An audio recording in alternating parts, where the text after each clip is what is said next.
Hey guys, tonight we're diving into a peculiar time, the Victorian era, where the only thing more uptight than the corsets was the society itself. We're delving into the strange and downright absurd collections that people gathered for fun. Think less museum-worthy artifacts and more, what were they actually thinking? So before you snuggle up in your cozy blankets, take a moment to like the video and subscribe, but only if you genuinely enjoy what I do here.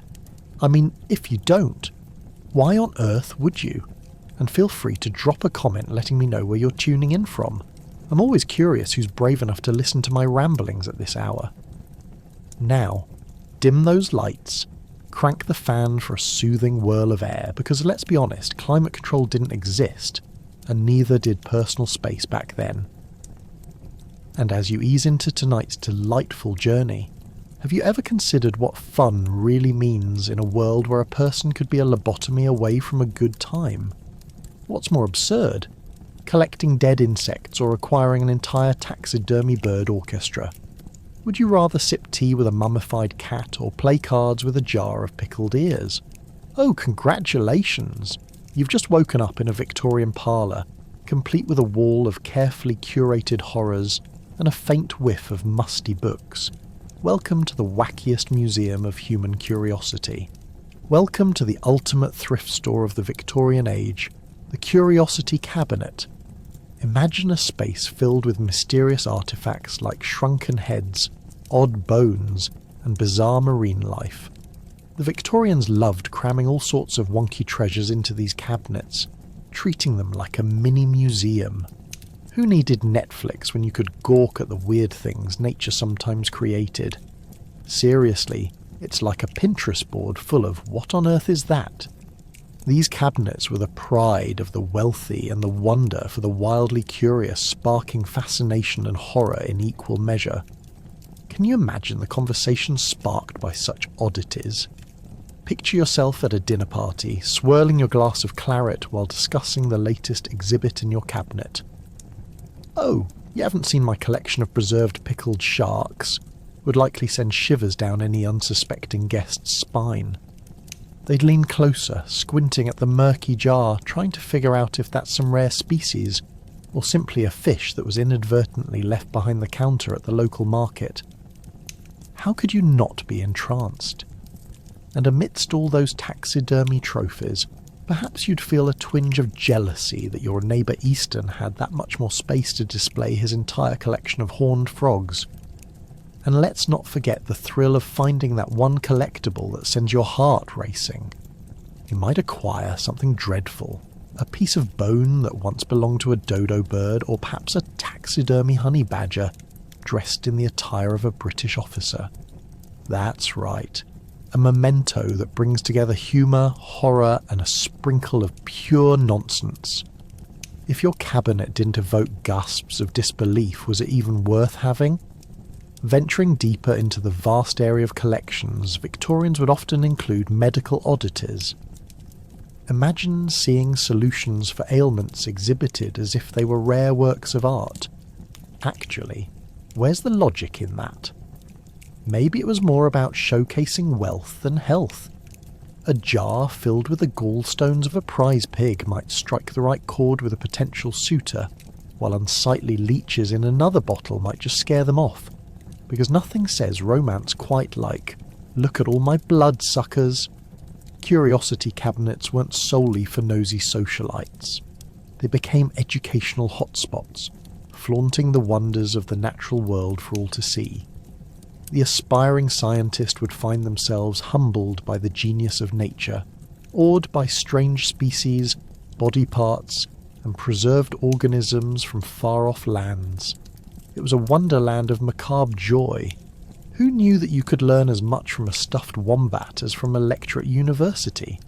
Surely something valuable could be gleaned from gazing at the mummified remains of an ancient cat, if only to remind yourself to leave more than a sandwich crumb out when the family is gathered for tea. Of course, with such fascination came ethics, or rather, a distinct lack of them. Many collections raised eyebrows and questions about where the specimens originated. Museums of exotic culture could springboard conversations about ethics and colonization, trade, and human rights. The thrill of acquisition sometimes overshadowed the reality. Who needs to question the source of a shrunken head when there is a social event at hand showcasing your collection? To the Victorians, the aesthetic appeal often trumped morally sound choices, and that's how walls were decorated with everything from navigational aids made from human skulls to stuffed parrots that repeated tales of colonial exploits. But isn't that part of the fun? Getting lost in the weirdness of it all. The Curiosity Cabinet created a bridge between education and entertainment, and thrived in a space where science, art, and downright oddness coalesced into one gloriously mad collage. Just think of every friend visit as an expedition into the unknown, where conversation flowed freely and common senses blurred like jelly. So now that we're ready to celebrate the delightful chaos of curiosity cabinets, let us not forget the Victorians loved every opportunity to fill their lives with wonder. Amidst taxidermied animals and oddities collected across the empire, there was a broader narrative at play, a story of human curiosity and the quest to grasp the unfathomable. Next time you come across a quirky artifact, remember, some Victorian dreamer once saw it, wondered, and decided it belonged on their shelf, if only to bewilder friends and scare off unwanted suitors. So as you lay down tonight, perhaps take a moment to give thanks for how far we've come in curating collections without the risk of being haunted by a pickled fish at every turn. Wouldn't that be a relief?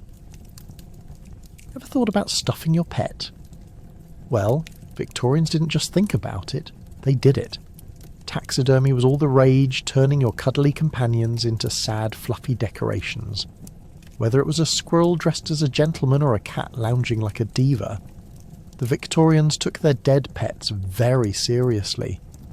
Picture a drawing room where instead of a Labrador wagging its tail, a taxidermy version sits, grinning like the world's saddest pup, and you thought your family gatherings were awkward. Imagine stepping into the parlour and being greeted not by the wagging tail of a fluffy companion, but by a taxidermy raccoon staring vacantly into the distance like a disgruntled dinner guest who just can't deal with the small talk.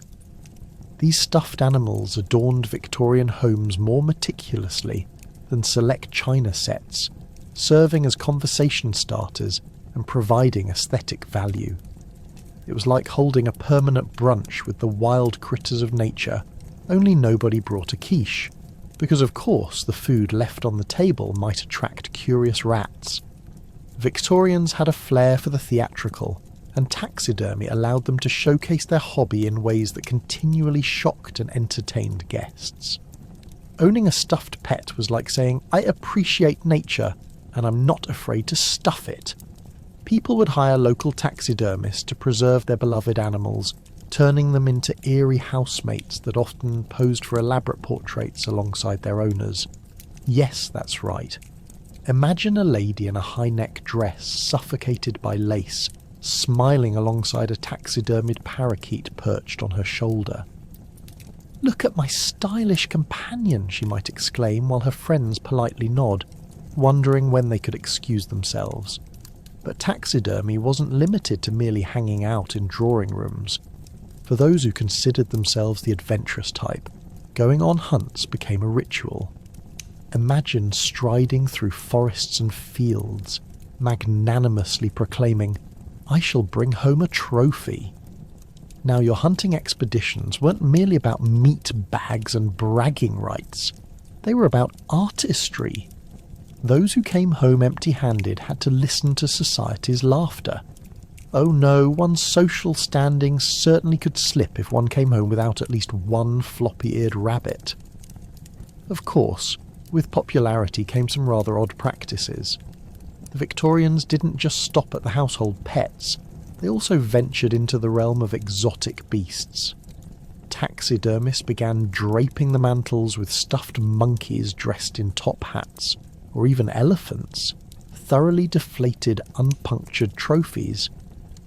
Why not have a stuffed goldfish sitting regally in a porcelain chair?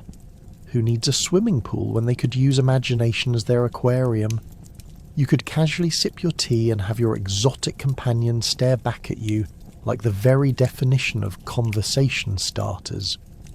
But taxidermy wasn't without its controversies. As the trend blossomed, so too did the ethical quandaries surrounding it. You might find a conversation about roadkill over tea stirring up more controversial opinions than soup recipes. Was it really necessary to stuff every creature you encountered? Some argued that while preserving nature's oddities was all in good fun, pushing things too far could lead to ecological disaster. We're talking about a slippery slope where someone may become so enchanted by stuffing animals that they decide to taxidermize a local pigeon, or, even worse, an entire family of squirrels. Yet behind it all lay a certain madness. Taxidermy aligned seamlessly with Victorian ideals of life and death. For every showcased creature, there was a quiet contemplation of mortality. A stuffed fox draped in a fancy feathered boa told a story of life once vibrant, now caught forever in a pose of stillness. Tragic, really. In this weird hobby, Victorians embraced grief but decorated it with flair. Talking about their next profound purchase could turn into a contest over who had the most cleverly posed pet. Thus taxidermy thrived and evolved into an art form with its own aesthetics, stemmed not from morbid fascination, but rather from a peculiar desire to connect with both life and death. As much as it puzzled the onlookers, taxidermy offered some semblance of ordering the chaotic world around them, creating a bizarre harmony that kept the Victorian era forever committed to its eccentric charms. In the end, as you recline on the couch with that tired taxidermy owl watching your every move, remember, the only thing worse than a collected ghost is its haunting companion in a top hat. The Victorians may have found humour in their peculiarities, but they also gave us a glimpse into a world where nature, art and the absurd collided, much like your next family reunion, but with more feathers and fewer awkward silences. Why settle for a family portrait when you could immortalise your beloved pet pigeon? Yes, the rich and noble of the Victorian era commissioned portraits of their feathered friends like they were celebrities. Imagine hanging a classy painting of Sir Fluffington III next to your other family heirlooms. Some even claimed their pigeons had better personalities than some of their relatives, and believe me, that's saying something. Picture a lavish drawing room, adorned with velvet drapes and shimmering chandeliers, where the crowning glory is a framed masterpiece featuring an exquisitely detailed pigeon perched regally on a gilded perch. Nearby, the humans look rather drab by comparison, dressed in the tired fashions of the day.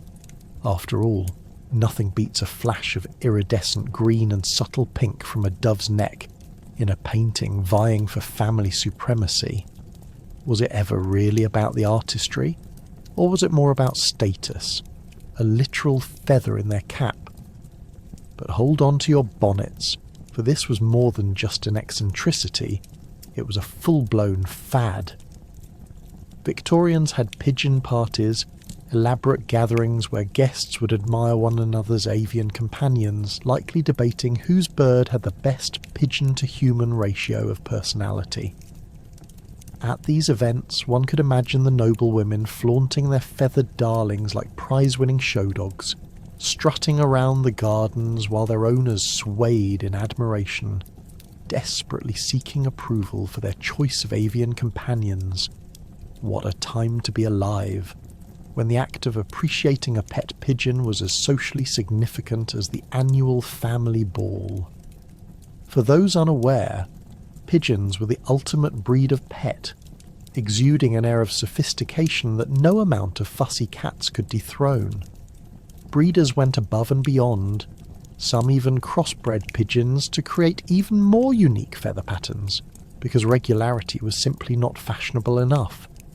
We can only imagine the heated debates among pigeon enthusiasts arguing wildly. No, my blue bar has the bluest bar. Clearly the superior breed. Moreover, these avian masterpieces weren't just footnotes in art history. No.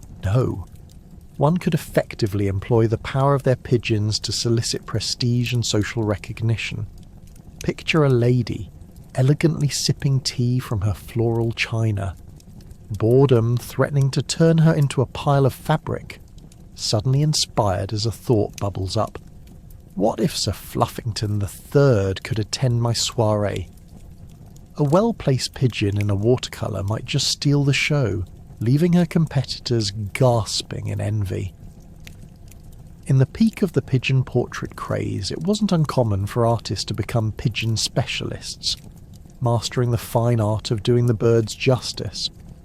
While they toiled away in their studios fervently painting pigeons on canvas, perhaps adding a jaunty little top hat here or a monocle there, they may have often pondered, what would these highfalutin folks do without my expertise? Who knew avian royalty would become the next big thing? And then came the pigeon competitions.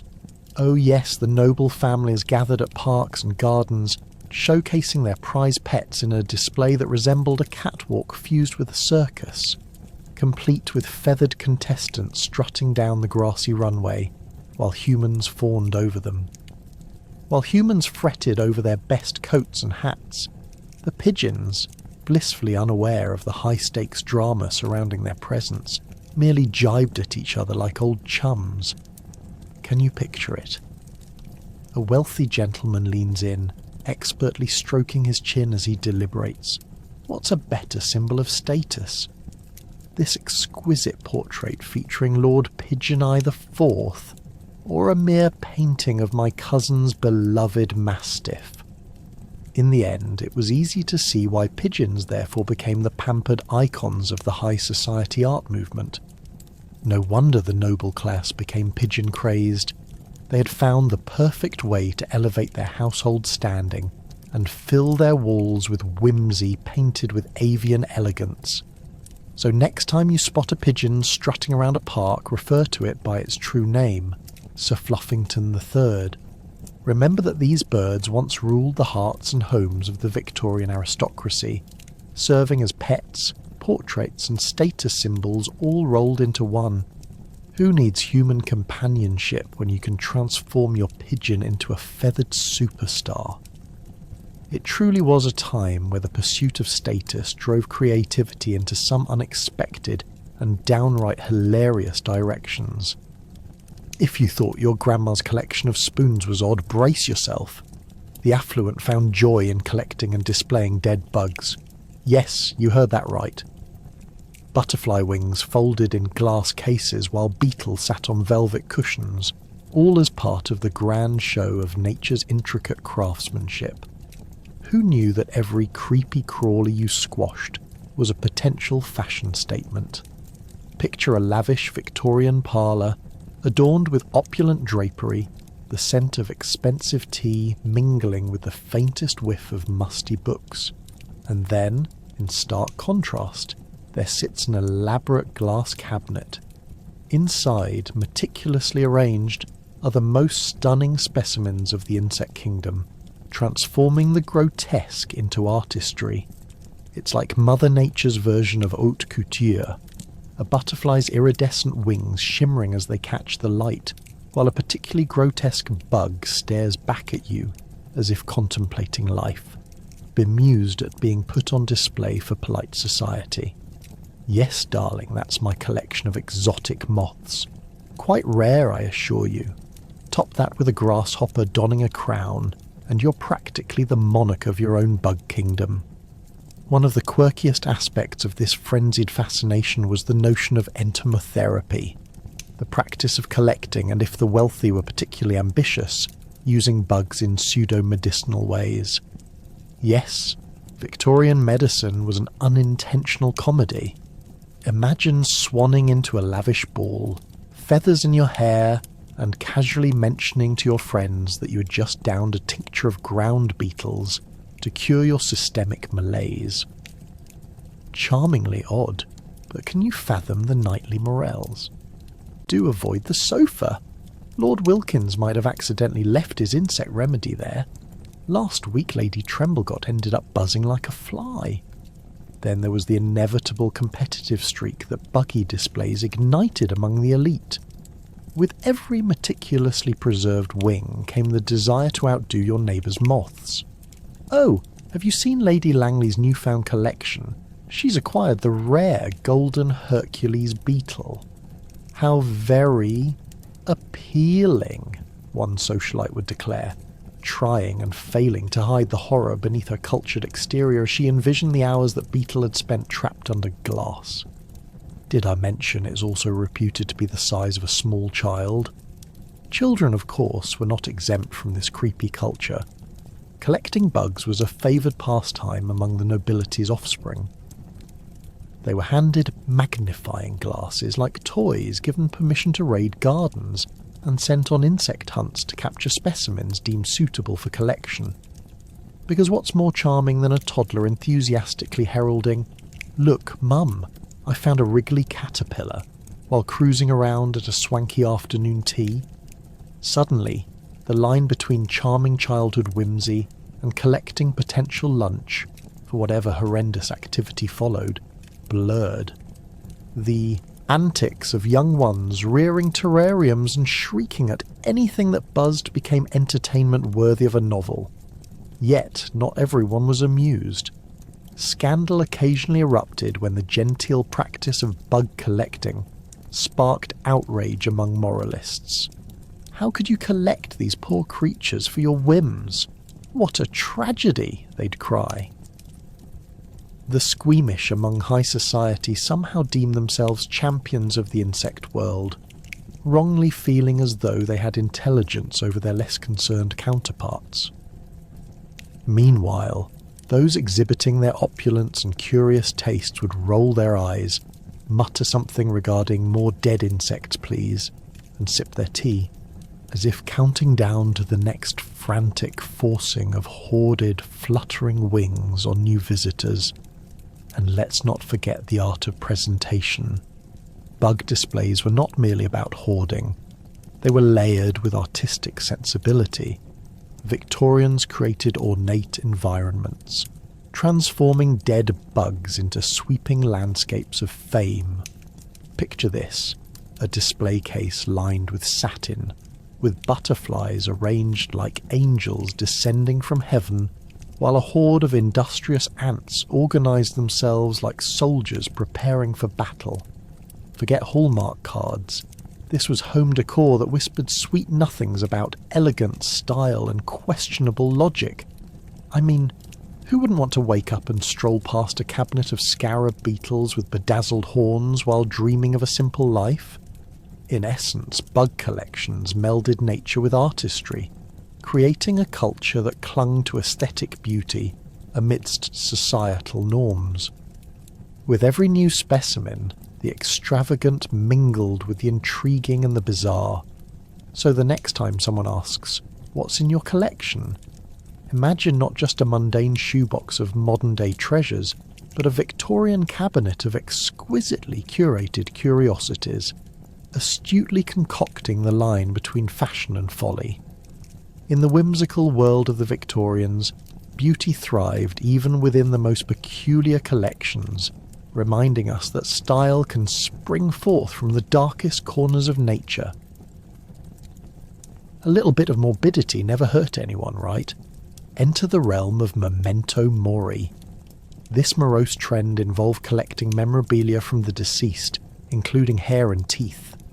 People wore lockets of hair around their necks, proving that even in death, some folks just wanted to stay trendy. Forget about the beach. The Victorians enjoyed picnics over the graves of their deceased loved ones, because if there's one thing that screams family bonding, it's pondering mortality. Picture a family gathering where the children are frolicking with death's harvest in the background, perhaps adorned in the rabines of your long-lost uncle's moustache. Lovely, isn't it? Yes, the Victorians had a distinct flair for making the macabre fashionable. They took death and ran with it, Right into the parlour, mind you. Hair art was all the rage. You could transform Aunt Gertrude's once bouffant locks into elaborate floral arrangements or dainty brooches. It was like a Pinterest board, but for the posthumous. Imagine the otherworldly joy of flipping through your family heirlooms to discover a daisy made from the remnants of dear Granny. Nothing says home sweet home quite like the gentle reminder that you're living among the dead. Victorians didn't stop with locks of hair. Oh no! No respectable house could be complete without a few tasteful trinkets like teeth and skulls, meant to serve as sentimental reminders of loved ones who kick the bucket a tad too soon. Some even went so far as to keep entire skeletons, because why not? Instead of staring blankly at a wall or scrolling through your phone, you could spark conversation using your very own scrawny X-ray of a family member. Nothing would light up a dinner party faster than an inquisitive guest asking, "Is that a femur on the mantel, or are you just happy to see me?" While pondering mortality, they also composed funeral jewellery that turned the sad act of saying goodbye into a fashionable statement. Bracelets, brooches, rings. Oh my! A touching keepsake designed to remind you of your dear departed. Imagine strutting around with a sparkling embellishment in the shape of a coffin nestled against your collarbone. Practicality? Maybe, but it was nothing short of fashion-forward. Talk about layering to perfection. "I've got a locket of my beloved," you declare, "and a tasteful coffin ring, all while looking absolutely fabulous. Sign me up." But why stop there? The more macabre memorabilia, the better. Victorian photography made post-mortem photography a cultural hit. This chilling trend involved photographing the dearly departed, often propped up like a genre-defying fashion model in a serene pose, or sometimes laying flat, limbs perfectly positioned for optimal framing. Family albums of the time might show a smiling child next to their sister, stained and immobile, struck in eternal silence. It was the ultimate Instagram aesthetic, graveside family selfies, capturing both life and the lingering sadness of death. Say cheese! Never meant so much until you realise your cousin might not be smiling back. All of this morbid memento collecting must have seemed perfectly normal in a society still grappling with the harsh realities of life expectancy, where childbirth and illness were the silent winds of fate that could whisk you off at any moment. Why wallow in despair over what one could not control, when one could instead have a lovely lock of hair tied elegantly around one's wrist? Perhaps Victorian optimism was genuinely weird and uniquely determined to cling to any semblance of life, even when death entered the chat. This morbid obsession undoubtedly birthed countless conversations about death and the afterlife. The canny Victorians turned death into a shared experience, perhaps in an effort to demystify it. After all, they believed it was better to confront the inevitable head-on, much like they tackle their hair loss by transforming it into a lovely keepsake. Reflecting on life's brevity became an almost joyful affair, marrying solemnity with good humour. It's just a closed casket in the family room, one might say. Let's break out the cupcakes and enjoy tea by the dearly departed. Would you grab your most loved hairstyle into a clay pot adorned with floral designs, or just toss it into a gently rolling coffin at your family picnic in the woods? So, as we immerse ourselves in the dark whimsy of memento mori, we can't help but be amazed by the ways the Victorians turned morbid fun into an elegant art form. They mastered the balancing act of celebrating life while embracing death with cheerful zeal.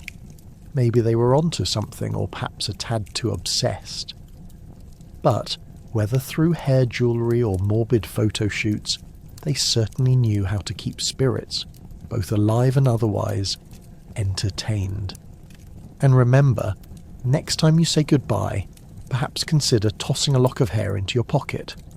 After all, nothing says, "I'll always remember you," quite like a stylishly curated reminder of mortality. You think pet rocks are a New Age invention? Think again. The Victorians had their own versions, but instead of stones they used human hair. That's right. Strands of hair were woven into intricate designs and displayed like trophies. This hair work could grace mantelpieces showcasing love, loss, and possibly a touch of mild insanity. What's next? A hair graphic novel. Now let's imagine the scene. You've strayed into a Victorian household, perhaps on a dreary afternoon. Rain patters against the foggy window, framing a dimly lit room where treasures of the bizarre reside. Instead of family pets or fancy trinkets lying around, what catches your eye? Artistic sculptures made entirely out of hair. Yes, hair. Those lovely strands that typically grow on our heads are now immortalised in delicate, sometimes grotesque designs. If you're feeling squeamish about the idea of someone else's hair, well, welcome to the world of Victorian art. Picture this. A proudly displayed wreath made from the tresses of dearly departed relatives hangs on the wall, blending a haunting nostalgia with sheer craftsmanship. Did Aunt Gertrude always have a frizzy mane? You bet! And now she lives on in memorial form, squeezed within a circular frame, forever reminding the family that, yes, hair is forever. A little like the "don't talk to your in-laws" rule. Can you just imagine someone saying, "Oh, that's not a weird memento at all. I just find it absolutely heartwarming." These hairworks weren't just random tributes to the deceased. They spoke to a society grappling with often intense grief. When sorrow swept through the bustling streets of Victorian life, some individuals turned to hair as a medium to process their emotions. It became a way to commemorate love, to immortalise those once cherished. Flowers wilt, stone monuments crack, but hair. Harrowing and oddly comforting, it promised to defy decay, thereby resurrecting a sense of connection. But if you think it stops there, hold on to your top hat.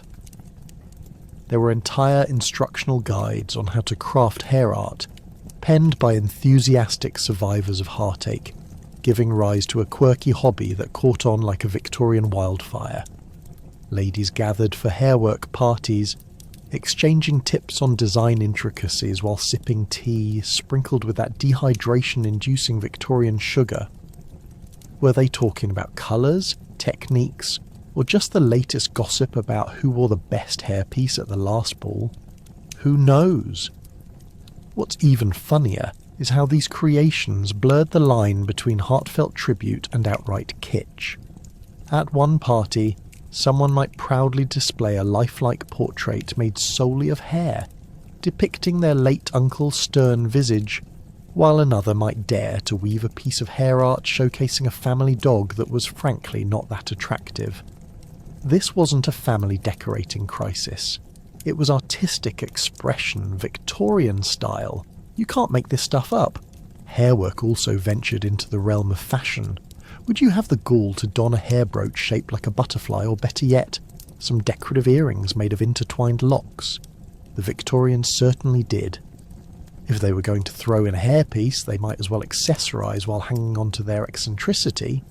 Surely at a dinner party one might murmur the immortal line, "Oh darling, these chairs are fabulous, but tell me more about your... Wait, is that hair?" And let's not forget why hair was so appealing for these decor pieces. Apart from the artistry, there was practicality. It was right there, abundant and personal. No need to trek to a craft store during a storm just to find supplies for a last-minute gift. Just snip off a few strands from a favourite relative, or perhaps, if things really went sideways, just ask the neighbours for some when they weren't looking.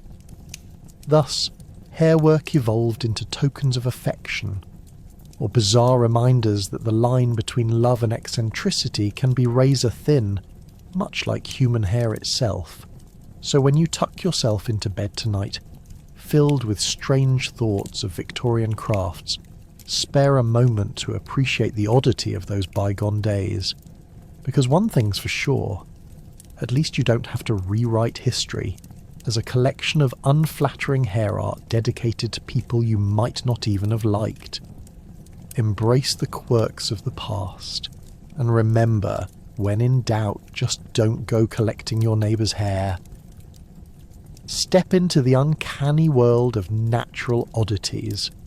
Victorians were fascinated with everything from two-headed animals to bizarre plant life, often displaying these oddities like badges of honour. One man's ugly fish was another man's new best friend. Honestly, if they could get their hands on the infamous unicorn emu, spoiler, it doesn't exist, it would have been right there alongside the pickled rabbits. Imagine a Victorian dinner party, where the star of the night isn't the roast goose but a jar containing the preserved remains of a two-headed calf, proudly centrepiece on the dining table as the guests feign awe. Victorians treated natural oddities like an elite club for the macabre. Museums of curiosities sprang up like mushrooms after rain, loaded with creatures that seem to have sidestepped acceptable evolutionary paths. Do you have a mummified mermaid? That's nice. I have a coat of arms made entirely of beetles. Enthusiasts would argue over provenance and rarity like they were bartering in gold. People even took to displaying various oddities in their parlours, often imbuing the decor with a sense of prestige. Why, yes, we have a genuine Cyclops kitten upstairs. Would you care to see it? Nothing screams refinement like entertaining guests in a room filled with preserved organs and pickled animals, right? As you can imagine, tales of these peculiar creatures spark the imagination. Riddled with vast lands of exploration and the mysteries of the natural world, the 19th century was a golden age for adventurous souls. Expeditions ranging from the Arctic to Africa returned with an assortment of strange animals. Many made their way into Victorian parlours. A taxidermy crocodile here and a feathered hat there were just the dressing for a season's soiree. These hospitable hosts would beckon their guests to examine their prized possessions, eyes twinkling with curiosity while the guests tried to mask their utter horror. But it wasn't just animals. They wouldn't want you thinking they were simply a lover of the dead. Those with a penchant for things that blighted Mother Nature's name often dabbled in absurd plant life too. Ah, behold the corpse flower, one might boast. It smells like rotting flesh and grows 10 feet tall. The Victorians suddenly found themselves enthralled by the idea of hosting a botanical wonder that resembled something out of a Stephen King novel. Come have tea in me garden, and let us smell the stench of putrefaction together. It was their way of connecting with the ethereal, but some guests found themselves legally obliged to stay due to the certainty of awkwardness, forced to breathe in the aroma of what could only be described as a terrible matchmaking gone wrong. Even science was tinged with the bizarre, with many medical professionals getting in on the action. Benjamin Waterhouse Hawkins, an early dinosaur sculptor, created life-sized models of ancient beasts. These fantastic reconstructions weren't just science. They were spectacles that drew crowds bigger than a rock concert. Picture poor Hawkins submerged in the mud, chipping away at clay, while onlookers oohed and ahed like they were about to witness a magic show. Next time I need to sell tickets, he probably mused, wiping his brow. I should consider making the creatures look a little more like beasts, and less like my last fish dinner. But where would the cult of weirdness be without the shenanigans of amateur naturalists? Picture the Victorian equivalent of hipsters scouring flea markets, fascinated by the oddities of life. Imagine two perfectly earnest gentlemen exchanging delicate fedoras as they vied over a shrunken head while sipping tea. Ah, well, this specimen is source material for a genuine monocle, quite rare, one might say, as the other's jaw dropped. The whole enterprise became a strange mixture of rivalry and camaraderie, resulting in collectibles that could either fuel your curiosity or horrify you. A feathery, wheezy frog. Anyone. At the very least, one could argue that the obsession with natural oddities brought forth a juxtaposition of taste that is still relevant today. As the sun set on their era of exploration, the Victorians mutated from being mere collectors of bizarre objects into whisperers of creation's strange genius. As they gazed deeply into the jars and cages that surrounded them, perhaps they too appreciated the delicate balance between beauty, tragedy, and a cringe too close for comfort. So, as you rest your head tonight, think of their bizarre collections leading to a legacy of curiosity that bubbles to life in the modern world.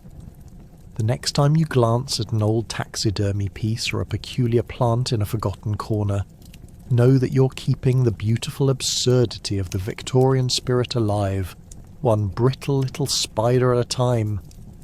But is it ethical? The Victorians grappled with that question every day. They explored the moral complexities behind owning someone else's bones or a tribal artifact from far-off lands. They debated whether possessing such curiosities made them cultured or just downright creepy. Let's be honest, it's a valid question. Where does the line between preservation and profiting off someone else's history blur? Picture this. A crowded parlour filled with genteel ladies and gentlemen, all sipping tea from their finest porcelain cups, while surrounding them are walls cluttered with questionable artefacts. The host, Sir Percival Muddlethorpe, stands proudly beside a carefully curated assortment of human skulls, ancient tools, and what appears to be an expired mummy.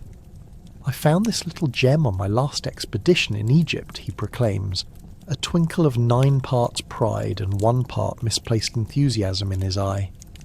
The crowd murmurs appreciatively but inwardly questions, is it our place to appropriate these pieces of someone else's culture? Next time you find yourself in a sibling debate over who owns the last cookie, just imagine the existential dilemma faced by the Victorians. Their fascination with collecting objects was the messy marriage between genuine intrigue and the often dubious practices of acquiring those objects. A bit like attending a tabletop sale, where half the items make you go, do I really need a stuffed octopus? But they end up selling it to you because it was only a charming conversation piece. Sir Percival would undoubtedly have raised an eyebrow, while secretly planning a further journey to the depths of the Nile. In the Victorian era, global exploration was booming. It was kind of like a Black Friday sale on the world's cultures, where enterprising explorers and collectors returned home with everything from mummies to rare minerals, with little regard for the ethical implications. They were practically doing a runway show of who could show off the most exotic grab bag of oddities. However, the local tribes and cultures that were depleted of their treasures, well, they were just an afterthought in the grand experiment of Western superiority, much like the third aging avocado at a supermarket. Let's not forget the absurd side of it all, the mashup of ideological justifications. Many collectors claimed they were preserving the artifacts for future generations, like some altruistic version of Indiana Jones. Yet others believed they were entitled to whatever they could find. This ancient relic belongs in my collection because I simply found it first, they might have scoffed, waving their tea biscuits dismissively as they contemplated poor tribal folks left with even fewer sacred items. The ethics of collecting took a particularly peculiar twist when you consider the Victorian fascination with human remains. Sure, nothing says class quite like a well-arranged bone collection, yet, as we admire the bone art from the comfort of our heating and fluffy pillows, we have to ask, were those bones collected respectfully? Many collectors proudly displayed their human curiosities, and in doing so blurred the lines between morbid curiosity and outright desecration, as if to say, look here, dear guests, at the poor gentleman whose post-mortem fate took an unexpected direction. Never would he have dreamed to end up on display on my mantel. They might enjoy the suspenseful tales of the curiosities they owned, perhaps even launching into discussions about the correct way to obtain them, like a high-stakes auction announcement. Sold, one fine specimen of cerebral autonomy, captured and extracted from non-consenting remains, perfectly preserved, of course. However, it wasn't all bone-collecting giggles and dashingly morbid displays. Some critics raised ethical alarms, suggesting that the morally dubious ownership of these relics was akin to theft. Imagine the scandal when one collector learned that his prized possession, the tribal mask from a small village in the Pacific Islands, was a sacred artifact meant to represent the people's connection to their ancestors. Suddenly, that delightful chat over Earl Grey understandably hit a sour note. What do you mean it's not just a decoration? As the moral landscape reshaped like a mudslide of consequence, academia began questioning the ethics surrounding these collections too. The conversation turned from "look at my collection" to "but how did you come by these?"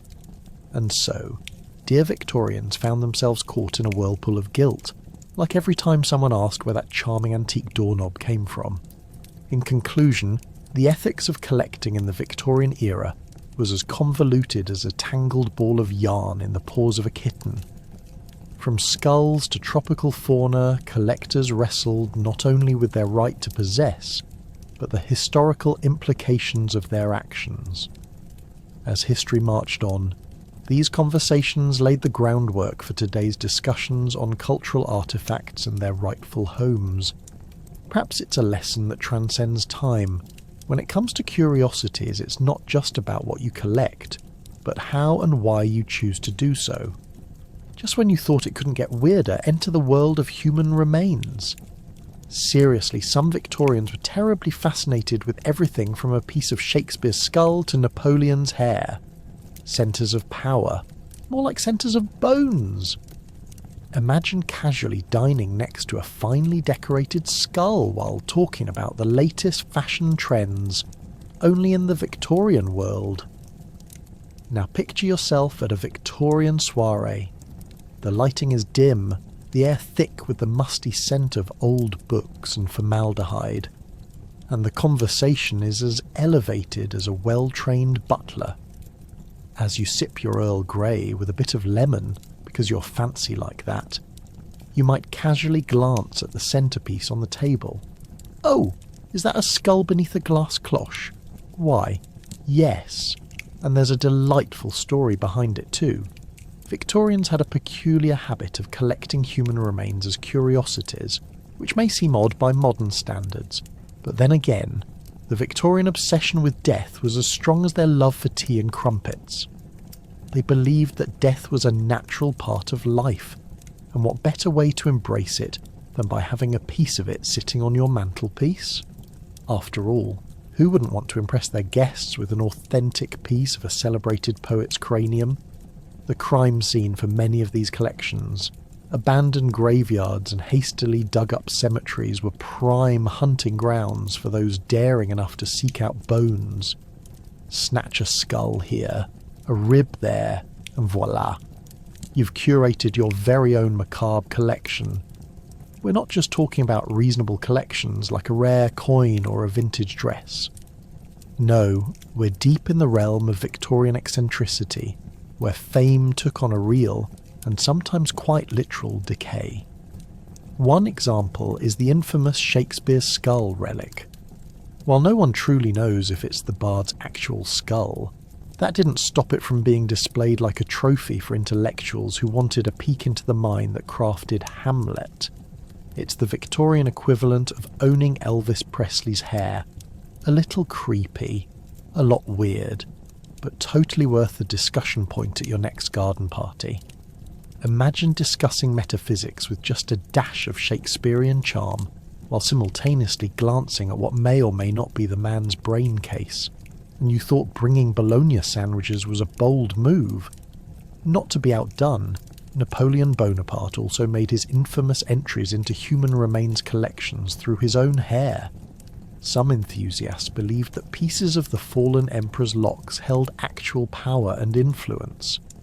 Picture a desperate socialite clutching a lock of Napoleon's hair in a locket, assuring everyone that her status is now irrevocably elevated, as if the miniaturized wig could magically elevate her social standing too. Newsflash. It didn't work that way. While some might call that optimistic, others might simply find it utterly absurd, a bit like trying to enhance one's popularity with glittery stickers. What's truly fascinating about these human relics is how they reflected the Victorian obsession with mortality, mystery, and, let's be honest, a thriving Gothic aesthetic. These fragments of history weren't about morbidity for the sake of it. Rather, they were relics of culture and status.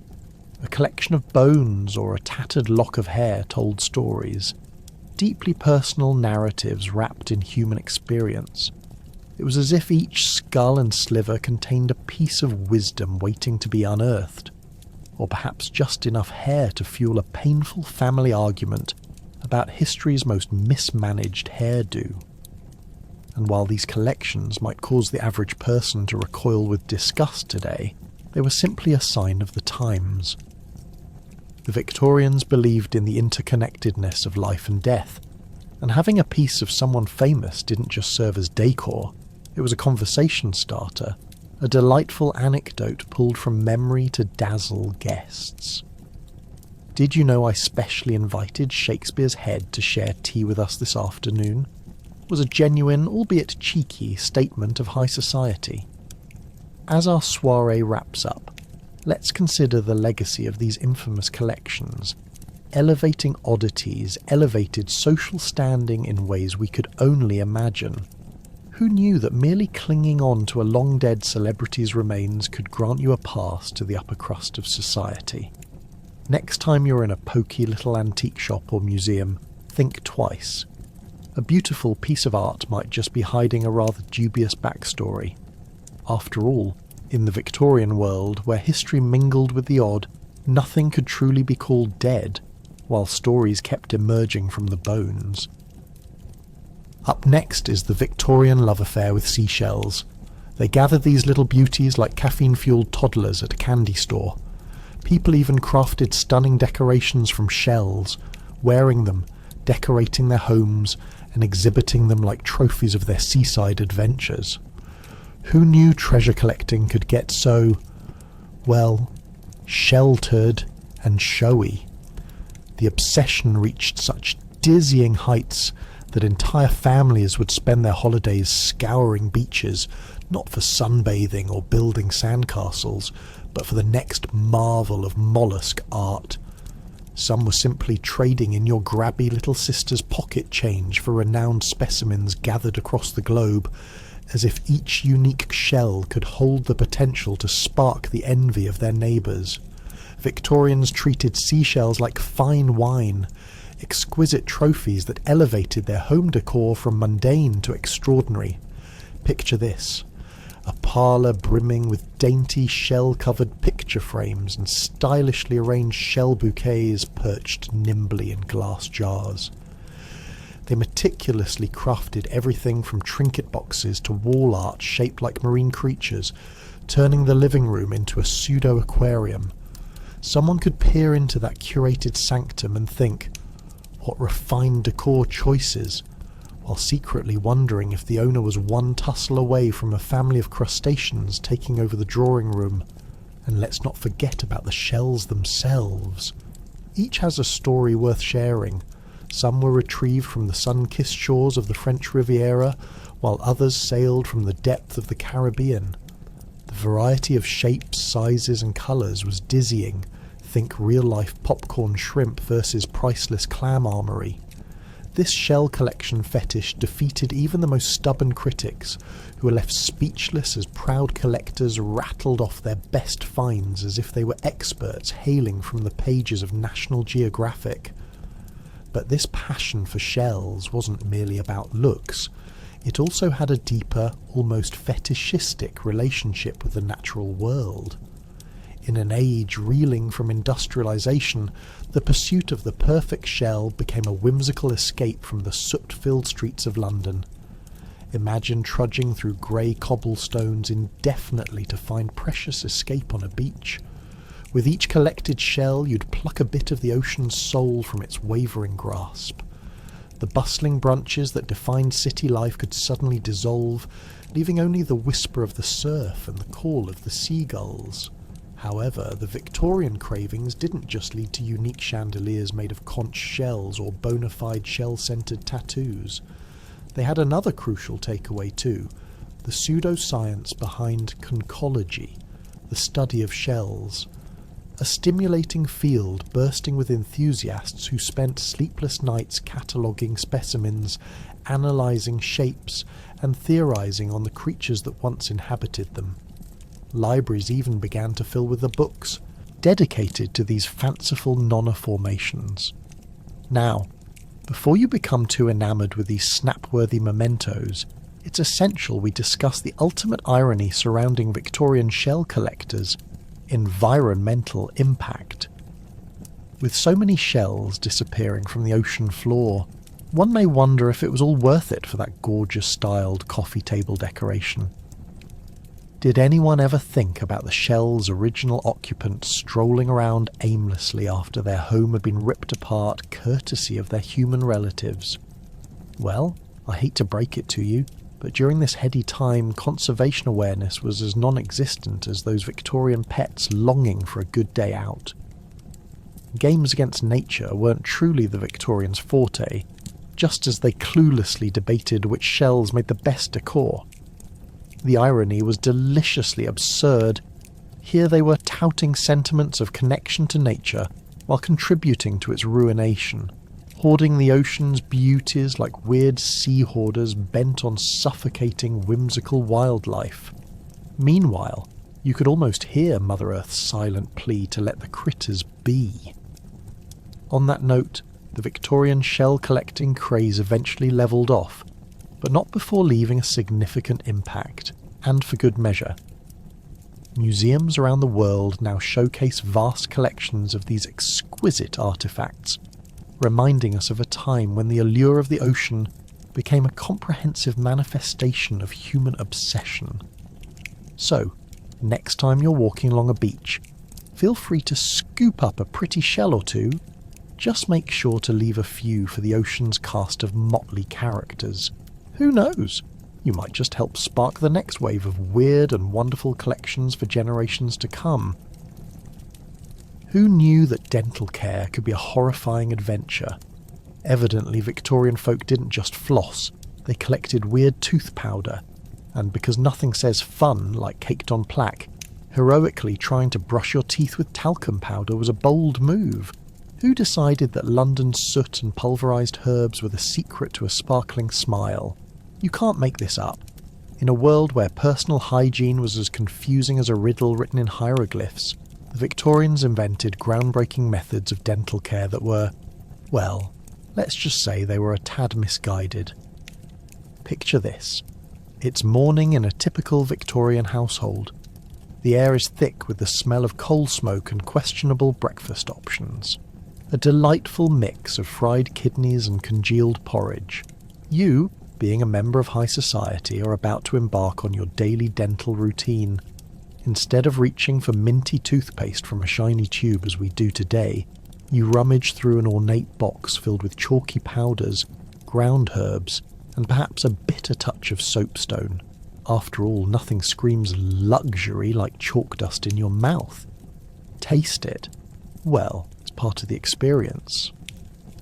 As you carefully mix a pinch of powdered charcoal, because blackened teeth was a sign of wealth, into a bowl, you realise your efforts are less about cleanliness and more about social status. Dainty lords and ladies alike dabbled in this dangerous charm offensive with their mouths. Let's be honest, it's a bit like preparing a smoothie with questionable ingredients and no blender. You imagine many wondered if eating dirt would yield a better outcome. Once you've expertly blended your concoction, it's time to brush your teeth, or rather, attempt the Victorian version of scrubbing. armed with a short, robust brush made from pig bristles, glamorous, isn't it? You commence the war against decay. But beware, your brush barely manages to dislodge the lurking remnants of that questionable ale you drank last night. Just think of the adventure, you tell yourself while trying not to gag. And of course, the bristles bear a grotesque resemblance to the aftermath of a family pet's bath, assuming that you had a pet, and not a strange collection of shrunken heads instead. The post-brushing excitement doesn't end there. Oh no, if you've been feeling particularly rebellious, tonight you might even try a new and provocative formula. Enter the world of tooth powders that claim to cure all, such as mixtures containing crushed herbs, rock salt, and who knows what other unidentifiable ingredients. Side effects may include spontaneous laughter at the state of dental care, or worse, getting that undeniably charming Victorian breath that whispers, "I've had too much pickled herring" to anyone within smelling distance. And for the daring among you, there were even folks who dabbled in homemade concoctions. We can't forget that those adventurous souls surely thought, if I add a little crushed linnet, it might smell like flowers. But alas, as they frolicked down this path, you can only imagine the teeth-wrenching reality when they realised they'd simply enhanced their dental hygiene horror show. Honestly, there's a reason we don't see charred oats now as a recommended dental treatment. Let's also talk about the myriad of dental tools roaming the Victorian households. Items like dental spoons designed to scoop and scrape. Was the scoop really necessary? Perhaps for that stubborn last bit of herring hiding in the molar crevices, and don't be surprised if, on your quest to look presentable, you stumbled upon those delightful gold-plated toothbrushes. Ah yes, for the select few with enough currency to burn, because who wouldn't want to brush their teeth with a gold toothbrush? Sure, your teeth may rot faster than you could shake a stick, but at least they looked fabulous while doing so. Finally, let's not forget the icing on the cake, the concept of the dental makeover. For a small fortune, or a few hearty sacrifices to the whitening gods, you could restore that Victorian smile to dazzling brilliance, or at least a smile free from the burden of rotten teeth and dental despair. Can you picture yourself smiling so wide that the sunlight dances on your plaque? Now that's the kind of charm that would win over even the most dubious of suitors. So as you energetically brush away, blinded by the absurdity of Victorian dental hygiene, spare a thought for those who came before us. Let's be grateful that today we have minty fresh toothpaste and actual dental hygiene experts, instead of attempting to powder our dreams with pulverized herbs. After all, it's a thankless job, but someone had to attempt to make pearls out of the unfortunate remains of decay. Wherever you are tonight, take a moment, feel that clean breath, and maybe thank your lucky stars you've avoided the Victorian dental horror show.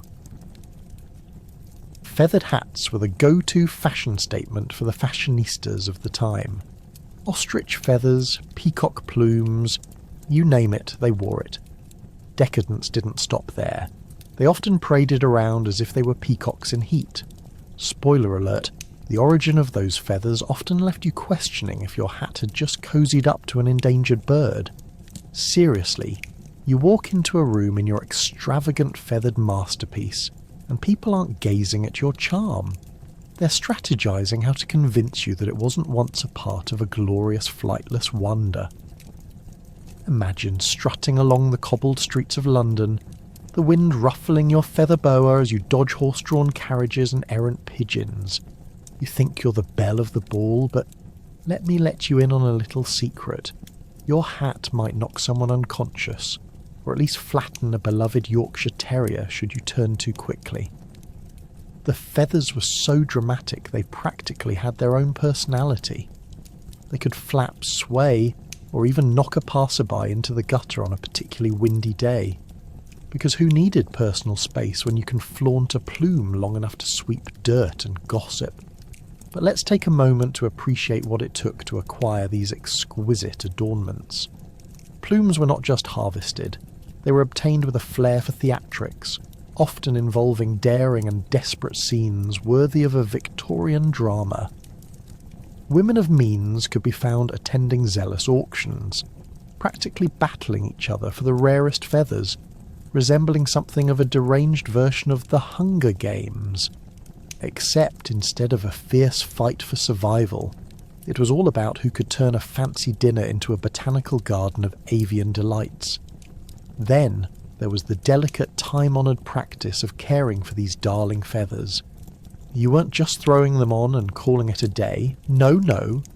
Much like a Velcro pet, they demanded attention and grooming. You'd have to dab them with a soft silk cloth, avoid any sort of humidity, and might even consider putting them through the feather version of a spa day, just to ensure that they retained their ability to shock and awe. Ironically, the lengths they went to keep their hats looking fresh makes modern-day beauty routines feel like a walk in the park, except that park is filled with geese you now have to dodge. However, their regal beauty came with a price, but certainly not in the currency you've come to expect. Oh no, these hats required an investment of guilt. Each hat represented a sacrifice in the most tragic sense. Picture this: a glamorous soiree in a massive ballroom filled with the elite, each swishing their ornately feathered heads as if narrating a slow-motion film. And yet, behind every flamboyant frock lay the whispered warnings of environmentalists, future animal rights activists who rattled their chains from centuries later, clucking and clucking in horror. Because let's be real, it was the Victorians' version of high fashion that drove entire species closer to the edge of extinction. Talk about dressing to impress with a healthy dose of ecological irresponsibility. But once the crusading birds were plucked, and the hats decorated the heads of the elite, you might think fashion had found the perfect harmony with nature. Alas, the irony was hard to swallow. Feather enthusiasts often found themselves juggling guilt and denial. Oh, these ostrich feathers, they were just, naturally molting. Yes, they shed them willingly. It turned into a whole new level of cognitive dissonance. The proud high society folks become skilled at pretending that their plush headpieces came from a magical realm where plumed creatures dotted the countryside without a care in the world. On a more practical note, did you think about how these pompous hats impacted conversation? Oh, sure, you looked divine, with feathers that could double as a vineyard neatly pinned above your head. But good luck getting into an actual conversation. Forget about personal anecdotes. You were forced to conduct your social affairs through a flap of the elbow, trying to metaphorically clear the air around your headgear, whilst apologising every 2 minutes to those who stood forever at risk of losing an eye. So, as we jog back to modern-day comforts and conveniences, perhaps it's best not to judge the past too harshly. The excessive, extravagant use of feathers was merely a reflection of an age yearning for beauty at any cost. After all, those lovely hats didn't come with disclaimers about environmental sustainability, simply because they were dazzling representations of human ingenuity and a distinct desire to stand out, even if it meant making the avian community sulk in resignation. So next time you admire a feathered hat in a vintage photo, remember the blend of beauty, absurdity, and just a hint of delightful madness that makes history feel all the more relatable. Enter the realm of medical curiosities.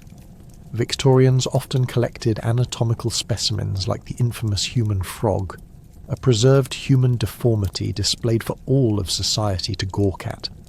If you thought a frog was odd, wait till you heard the backstory about the man who turned into one. Good luck trying to explain that over tea. Now, imagine this. A quaint Victorian parlour, all elegantly furnished, but also the epicentre of medical mischief and bizarre fascination. Alongside lace doilies and flower vases sits the human frog, preserved in a glass jar, forever trapped in a squatting position, its bulging eyes locked in what can only be described as a look of perpetual surprise. This was the pinnacle of Victorian oddities, and it wasn't just conversation starter. It was practically the crown jewel of horrifically fascinating dinner guests. Who needs polite chit-chat when a preserved humanoid amphibian graces your table? So, how did a regular bloke find himself in this predicament? Rumour has it that this unfortunate fellow was born with a rare deformity that made him look like a hybrid between a man and a frog. What's worse, he was famous for it. Some say he was exhibited as the human frog in various freak shows, boasting quite a fan base. Many wealthy Victorians paid handsomely to see the marvel of nature, or, let's be honest, what we today would refer to as an over-the-top social media influencer tragedy from the past. You may wonder what sort of delights awaited someone who presented himself to gawkers day in and day out. Was it fame?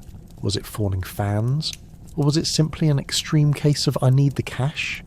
Spoiler alert, he didn't earn exactly what you'd call a dignified living. For the price of a ticket, there was no end to the question thrown his way, a constant stream of bemused looks, and probably a few, "Can I get a selfie with you?" Requests had such a thing existed back then.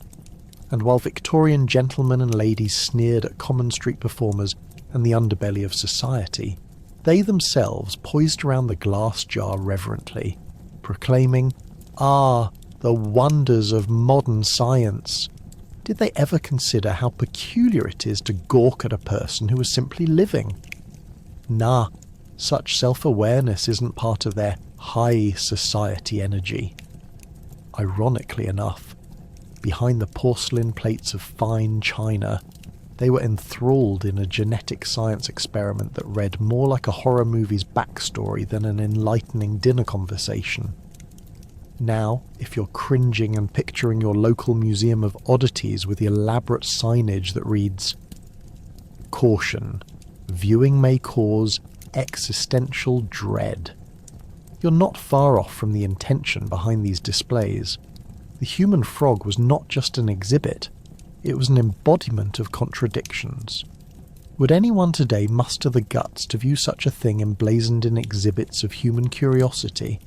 Probably not, but it's likely the Victorians lounged around with cups of tea and delicacies, all perfectly pristine, while occasionally casting a curious eye toward the anatomical oddity nearby. Oh, and let's not ignore the irony of their relatively dreadful understanding of anatomy itself. Sure, they may have been enamoured with the quirks of deformed beings, but they were utterly baffled when it came to serious medicine. This time was ripe with physicians who mixed leeches and a heavy dose of hocus-pocus for treating the common cold. Spoiler, you were likely to lose a limb before they finished diagnosing.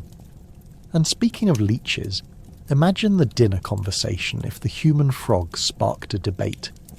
Is he real medicine or simple entertainment? Amid half-hearted squeals and polite tuffs around froggy business, one could see the layers peel back like a bad onion. It was ludicrous yet oddly poetic. Countless Victorians sat delicately raising worries, fretting about how societal perception wrapped itself in thick ironies, while a frogman trapped in a jar loomed as a reflection of their own complacencies about the nature of human existence. In this microcosm of absurdity, we'd be remiss to overlook the pivotal question: what really inspired such macabre collections? Perhaps it was an intrinsic need to be in awe of the unusual, a craving for anything that illuminated their drab existence. The human frog stood as tantalizing proof that the divergence between nature and mankind was thematically blurred. A little slice of absurdity that generated conversation while serving ventriloquist style, inviting every Victorian to tiptoe into the fringes of curiosity where teasing the line between grotesque and beautiful seemed far less defined. Who knew that all it took was one oddity behind glass to compel an entire society to question its own relationship with life, deformity, and the intricate gears of humanity? So there you have it, a specimen caged, a society enthralled, and the vitalistic absurd that captivated generations, suggesting that even in an age of high intellect, people still gather around jaw-dropping oddities, validating the timeless human instinct to simultaneously marvel at, yet always shy away from, the truly bizarre. Taxidermy wasn't limited to pets. Oh no! Victorians took the hobby a step further and adorned their walls with an entire cast of creatures. A lion here, a bear there, flanked by a couple of insatiably curious raccoons. It's like the Animal Planet of interior decor. Imagine inviting friends over for tea while hoping nobody stares too intensely at the stuffed game mid-conversation. You know, when someone asks, "What's that over there?" and your sweet Aunt Edna casually gestures to a mounted fox looking like it just spotted its next meal. Talk about a dinner guest starter pack, more likely to spark horror than small talk. So, how did this peculiar obsession come about? Well, Victorian society was quite enamoured with nature. Every strange and exotic specimen was like a trophy from a faraway land. And when you weren't stalking wild animals 24/7, what better way to show off your wealth and sophistication than with a rustic display featuring a brave little downy chick next to a stately stag? The taxidermists were the IKEA of oddities, the designers behind the madness. They worked wonders transforming everyday forest dwellers into decor that told tales of adventure, exploration, and, let's be honest, a tad bit of insanity. But it wasn't just about aesthetics. Oh no, dear listener, some wealthy families embraced taxidermy as a way to showcase their social status. Why, yes, darling, that's just my collection of rare species that I shot on my last African safari. Cue the humble bragging. Picture it, a sprawling manor filled with the spoils of one man's travels, lions' heads glaring at you from the wall, cheetahs poised as if they're about to leap from their mounts, and let us not forget the unfortunate kangaroo draped over a side table as if it had decided to join the tea party. Sip elegantly from your cup while trying not to make awkward eye contact with a stuffed koala. It's the new social experience. Of course, not all taxidermy was meticulously crafted. Sometimes the results were, shall we say, less than flattering. Enter the infamous freak mounts. Imagine the local taxidermist attempting to create a one-of-a-kind specimen. You might step into a room filled with animals with exaggerated features, such as a raccoon with eyes just a little too wide and a fuzzy squirrel with a particularly ambitious pompadour hairstyle.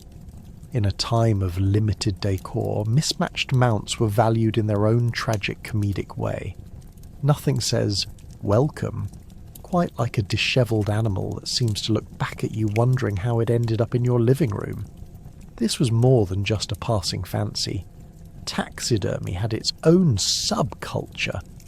Best-selling books taught families about a new kind of outdoor adventure. Stuffing your game and showcasing it was all the rage. You could combine Fridays with a trip to the shooting range, followed by crafting your very own nightmare in the parlour. And let's not delve too deeply into the secrets whispered by Victorian ladies about how to prepare your charmingly displayed animals. It's probably better left buried in the depth of deer skulls. And while taxidermy offered a way to preserve beloved pets eternally, think about that collection next door. Do the Chesterfields really need a display of yet another massive hippopotamus? You begin to question, is it a house or a wildlife museum? It's more than a bit of an eyesore in the long run. You can be assured that pop-in guests will leave with a memorable experience, either over coffee scorn or a compulsion to catapult themselves into a new hobby, potentially hunting small game or entering the neighbourhood taxidermy competition. While we might gaze lovingly at potted plants and framed pictures of vacations in today's world, we have nothing on the Victorians when it comes to bizarre decor. You might think these antics are the stuff of nightmares, but who can deny the eerie charm of showcasing a good transitioning tableau? So, as you tuck into your cosy evening, consider this. If someone did happen to gift you a two-headed duck, would you pop it on the mantel or politely decline? Victorian had a penchant for the peculiar, teaching us that perhaps, just perhaps, oddities can be woven into the mundane fabric of our lives, one curious specimen at a time.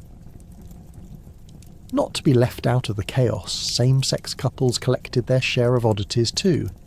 Imagine quirky lovers wandering markets insisting on different styles of bug collections, all while smitten and giggling like school children.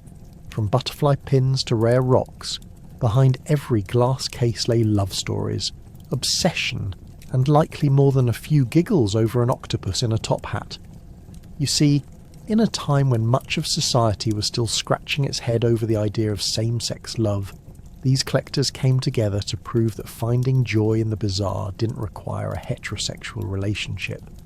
Picture 2, Victorian gentlemen, let's call them Horace and Algernon, delicately arguing over who found the prettiest glass eye at the market, with Algernon adamantly insisting that his prized blue-eyed beauty is clearly superior to Horace's slightly chipped one.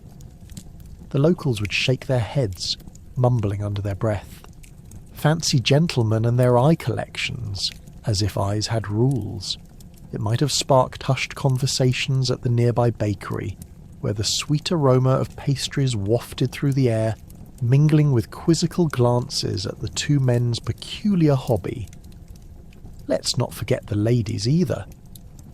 With their elaborate feathered hats and dainty gloves, two Victorian women, Eleanor and Beatrice, would scurry through town fairs, triumphantly announcing their latest acquisition, a collection of ocelot whiskers. Yes, you heard it right. A full set of whiskers, just like the ones that would fetch a giggle during tea. They'd smuggle those rare finds into their lush garden parties, using them as conversation starters while sipping their flower-infused teas. One can only imagine the exchanges. Darling, have you ever seen an ocelot? Their whiskers are simply divine. While the outside world remained busy with rigid norms and genteel customs, inside the sanctuaries of these couples, oddities became symbols of connection, sentiment, and playfulness. Every collection wasn't just an accumulation of strange items, it intertwined bits of identity, love, and cherished memories. They crafted ornamentation not only for themselves, but also for a community still learning to accept their existence. Imagine a parlour filled with taxidermy owls, perched gallantly over shelves filled with mismatched porcelain dolls, each assigned with a quirky backstory. The air would be charged with laughter as they recreated the adventures of their peculiar beasts. Murray, the slightly cross-eyed owl with vigilante tendencies, or Octavia, the provoked pink flamingo with a penchant for poetry. But let's explore the darker side of these collections, shall we? Sometimes the secret behind these quirky oddities took on a more sinister edge. The roads were often riddled with scandal where lovers would gift each other particularly unique items that spoke of mortality. A memento mori, perhaps. Yes, gifts that could send shivers down one's spine, nestled amongst the charming details of their homes. How romantic! Nothing says I love you quite like a framed collection of your partner's deceased pet's fur, right? Sure sets the mood for an intimate candlelit dinner. Moreover, with societal pressures looming, some couples took their wild collections underground. Clandestine meetups at shadowy markets became the norm, transforming each outing into an escapade of secrecy. Whispered transactions over stuffed jackal heads or glass jars with specimens labelled eccentricities of nature led to furtive yet thrilling exchanges. They traded not just curiosities, but laughter, glances that said, "This is our little secret," and a friendly understanding that against society's expectations, they could create their own world of bizarre enchantment. Ultimately, these quirky collections showed just how resilient love could be in a society that didn't always understand it. Through shared obsessions, laughter, and moments that most would consider completely ridiculous, these couples carved out a significant and vibrant space within the Victorian era, one where love thrived amidst the odd and the outrageous. Next time you uncover a curious collection or stumble upon a peculiar item, remember Horace, Algernon, Eleanor, and Beatrice. They remind us that in the most unusual of places, love flourishes and turns the mundane into the extraordinary. So here's to the quirky couples of history who took the absurdities of life and transformed them into spectacularly cherished memories, all while giggling smitten like schoolchildren in the enchanted halls of their shared adventure. Some people found solace in the macabre, and it all led to the rise of morbid museums. With a collection comprising everything from executioner's tools to the odd skull on a shelf, these museums delivered thrills while hinting at the darker side of humanity. If only those artifacts could talk. Imagine the soup-to-nuts tours. The typical guide might start with a rousing introduction about the art of dismemberment, complete with a clanking demonstration from a prematurely rusty guillotine. What an upbeat way to start the day. Nothing like a little decapitation history to get your blood pumping before lunch. Picture it.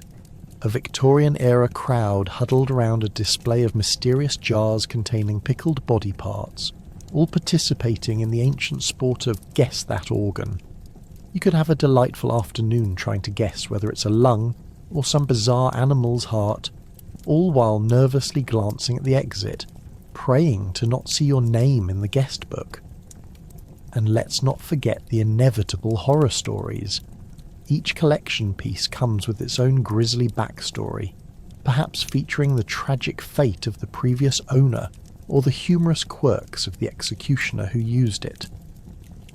This delightful little guillotine once served a particular grumpy nobleman who, well, let's just say a bad hair day led to a bad day overall. These museums were often constructed in buildings that had their own ghost stories. Can you imagine entering a darkened Victorian parlour, the only light coming from flickering candles illuminating the walls lined with ancient weaponry? The atmosphere would be thick with tales of despair and dread. The creaking floorboards accompany every step like a sadistic symphony, hinting that someone might just peep around the corner and give you the fright of your life. Eye-bulging curiosities such as the infamous murderous medical bag or the cursed piece of the True Cross likely adorned the shelves, turning every visitor into an unwitting apprentice of fear. And while today many museums boast about their modern technology and immersive experiences, back then the Victorians seemed happiest with a good, old-fashioned, unsupported tale. A mannequin dressed as a 14th century executioner might loom in the corner, scaring the socks off anyone brave enough to wander too close. Even the mannequins were often dressed with more vigour than today's runway models, silver-spiked helmets, flowy capes, and a sadistic grin that could put a cat in a box on edge. They did not just loom, they stalked your imagination and transformed your nightmares into subtle requests for therapy. Now, dear listener, picture yourself standing there, wide-eyed and taking in the macabre decor while stuffing your face with a ghostly snack, perhaps freshly baked finger-shaped cookies or an assortment of graveyard-themed cupcakes. Because remember, you can't freak out on an empty stomach. For those who found the display of preserved body parts too stimulating, there was always an abundance of wholesome fare, including dessert-themed skull-shaped treats. Nothing rounds off a death tour like a hearty slice of crumbling cadaver cake. Imagine the delighted gasps around you as the baker reveals the gooey surprise hearts waiting for you inside. Do we dare ask about food safety regulations in the Victorian era? Of course, not all morbid museums were this ludicrously themed. Some took themselves far too seriously, priding themselves on the educational value of their exhibits. Still, they didn't shy away from the grotesque. Imagine a lecture on the anatomy of a criminal mind, with an accompanying display of skulls shaped like the latest fashions from Paris. Who wouldn't want to know what a technically challenged criminal looked like? And if you were lucky enough to witness one of the live demonstrations, because nothing says education like a casual hanging, it was as if museum directors were part of a live-action version of history. They were not just guiding you through tales of the past, they were essentially saying, come for the historical context, stay for the psychological thrill. Ultimately, these morbid museums were not just places for gawkers searching for a thrill, they were complexes of history, artistry, and societal reflection, shrouded in the shadows of the dead. They held a mirror to Victorian society's own preoccupations with life, death, and everything in between, leaving visitors to ponder their own mortality, followed closely by a hearty laugh at how ridiculous and absurd things could truly become. After all, who knew the past could be such a spine-tingling joyride? And as you leave the haunting halls of historical curiosity, remember there's a particular thrill to remembering those macabre spectacles. As long as you don't blink too hard, someone might just wink back. Also making an unexpected appearance at soirees were taxidermy cats in costume.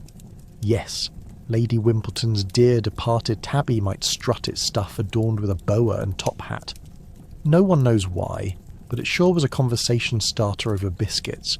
You'd never guess the best-dressed prize went to a deceased feline. Picture this, a gathering of the upper crust, sipping tea from silver cups, all while pretending their taxidermy pets were still alive. Incredibly, these clear signs of a collective identity crisis went on to define an era where obsession with aesthetics took a thoroughly bizarre twist. Let's be real. Who could resist the allure of a flawlessly posed cat dressed like a Victorian dandy?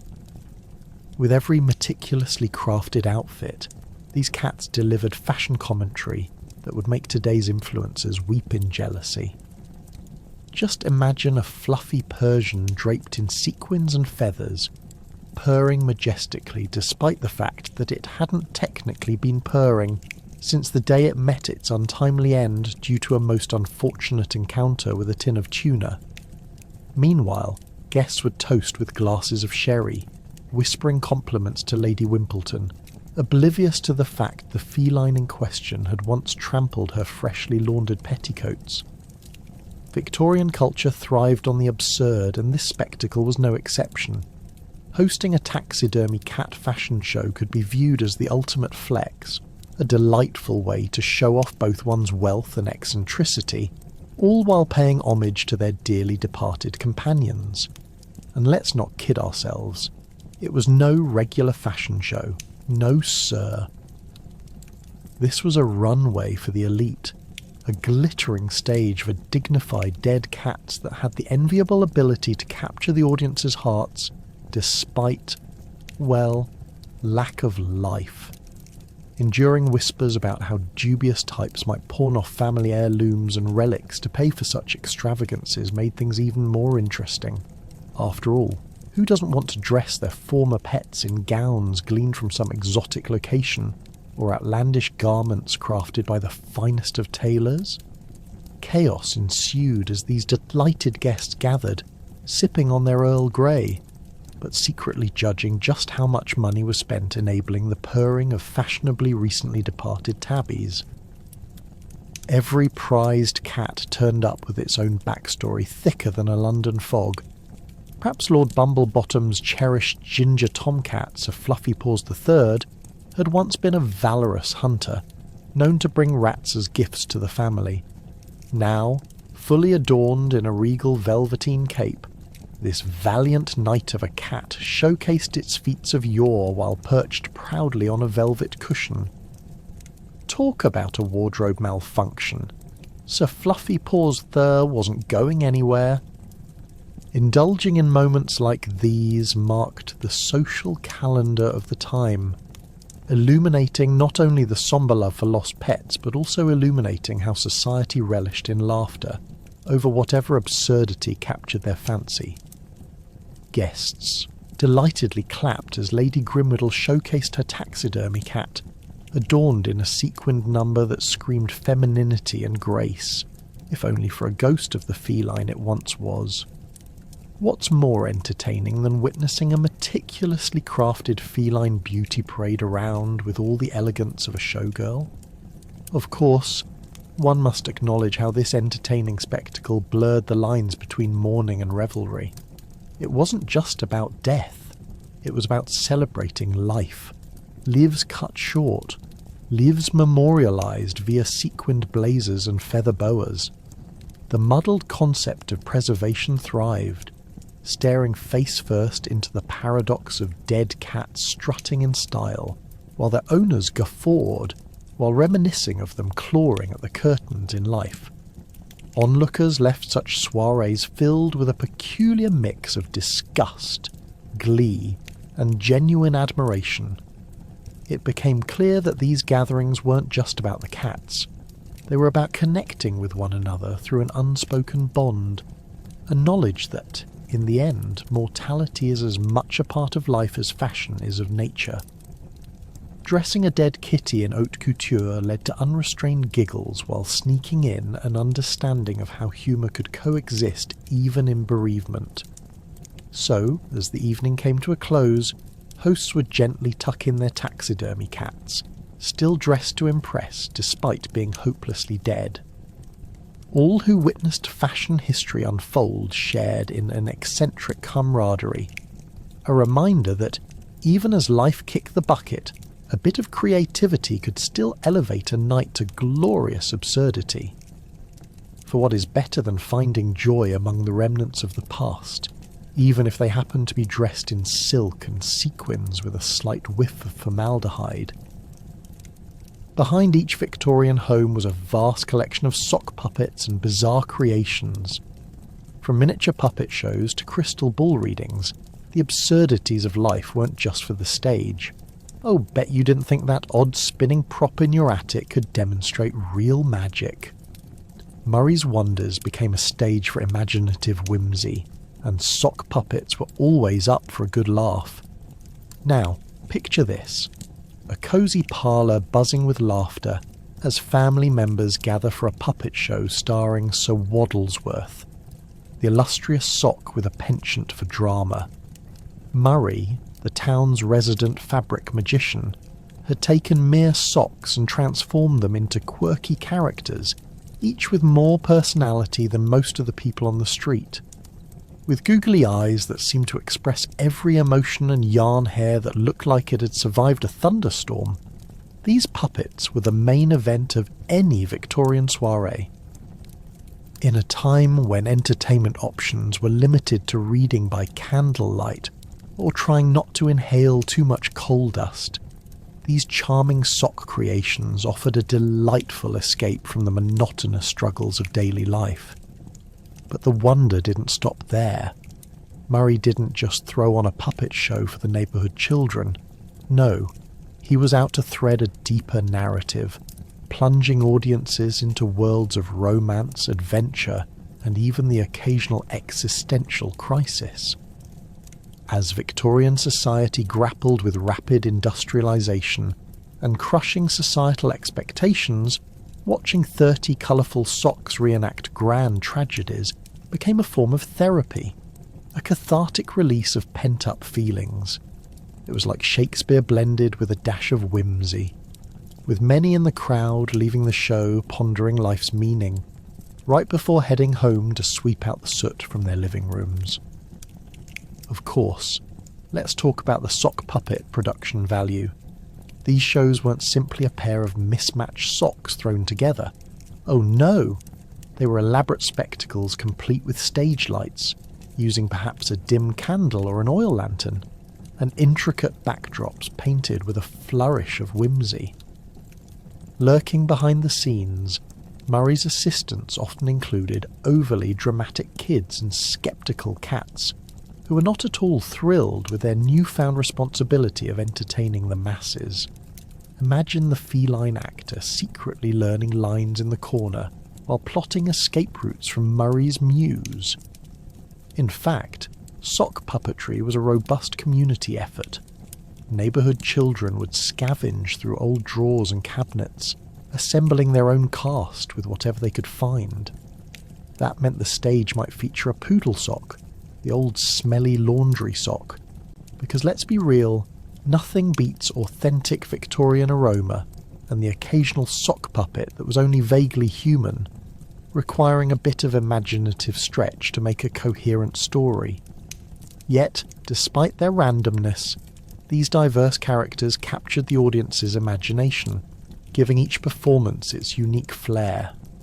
Feel the anticipation build as Mr. Bumble, the worn-out sock, and Lady Tootsie, the posh, patterned stocking, crafted from the finest fabric ever to grace a laundry basket, had romantic misunderstandings amidst a bustling Victorian marketplace, punctuated by cheeky one-liners and exaggerated physical comedy. What do you mean I'm not your type? Just because I got a hole in my toe? If socks could blush, you'd definitely see it in moments like those. And Lord help us if they attempted a love story between two socks of differing patterns. Yikes! The neighbourhood gossip was rampant, whispering of the sock scandal that had the fabric community in an uproar. Little kids debating passionately on the patio whether polka dots and stripes were truly acceptable companions. For the adults spying through curtains, it was similar to watching a riveting soap opera unfold. All in all, sock puppets weren't just a diversion. They became a bridge between generations, woven into the fabric of the household. Families gathered to watch Murray's casually chaotic performances, shouting hilarious commentary and laughing together, their worries temporarily cast aside under those flickering lights. It was theatre, community bonding, and morality plays all rolled into one. Watching a sock comedy helped families feel a tad less like they were about to explode under the pressures of the Industrial Revolution, reminding them that life was a curious stage, complete with laughter, absurdity, and above all a healthy sprinkle of sock magic. So the next time you walk into a quaint Victorian home, consider that enticing world beyond the dust, an escapade of talking socks and tremendous storytelling, reminding each of us that sometimes laughter really is the best medicine, even when it comes from a bunch of mismatched laundry. Moving into artistic expression, the Victorians loved their optical illusions. From artwork to practical jokes, society admired those who could captivate an audience with visual trickery. Consider your next family gathering. A distant cousin turns into an illusory seagull, and you just can't look away. In a world where entertainment options were limited to staring blankly at the wall, or maybe engaging in a slow game of dominoes, the art of deception was the defining form of Victorian amusements. They created everything from mesmerising paintings to kaleidoscopic contraptions, all aimed at leaving you scratching your head in disbelief. If only they'd known that one day people would mostly stare at their phones. Take the sensational magic lantern shows, for example. These early projection devices were the Instagram stories of the 1800s. Imagine a group of wide-eyed spectators transfixed, while a ghostly image danced upon the wall, tantalising glimpses of mythological beasts, famed celebrities, and, of course, the occasional political satire. Watching Victorian entertainers pull off elaborate feats with simple light tricks was like standing at the helm of a splendidly orchestrated train wreck, so absurd yet utterly captivating you couldn't tear your gaze away. There was laughter, gasps, and even a few dignified fainting spells from those unable to reconcile magic with reality. Spoiler alert, it was all sleight of hand. Sorry, Aunt Ethel. As time went on, these illusions graduated to more elaborate forms.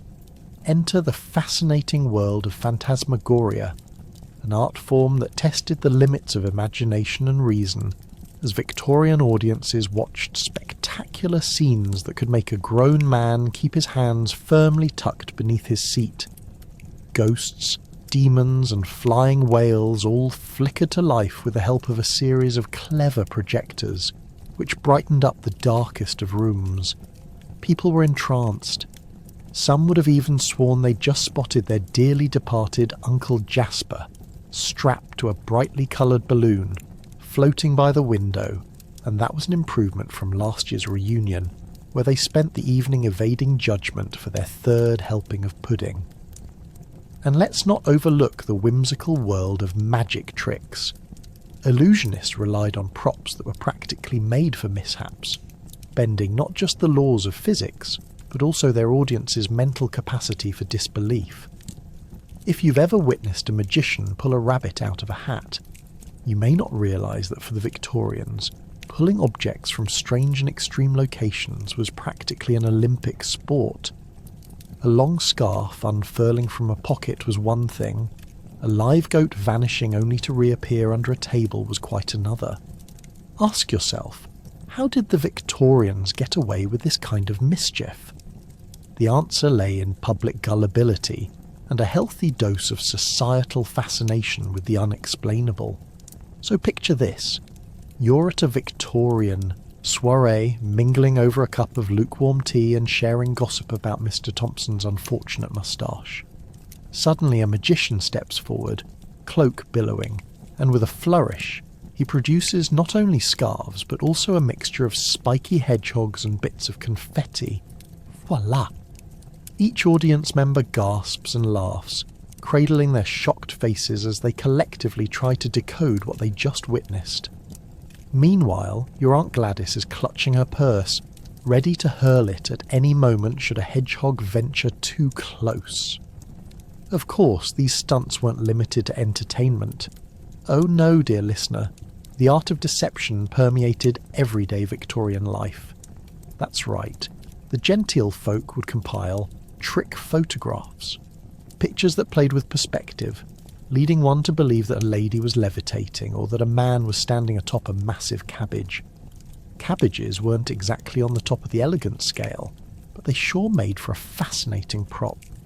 The era thrived on elaborate hoaxes and infallible conviction that even the most absurd could not lie outside the realm of possibility, which begs the question, how many of the gentlemen wearing top hats were actually using a cunningly crafted illusion to keep their hairlines at bay?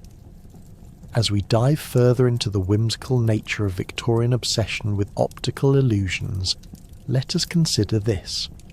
For all the creativity and promise of grand illusions that dazzled viewers, it's the lingering possibility of the absurd that keeps us forever enchanted.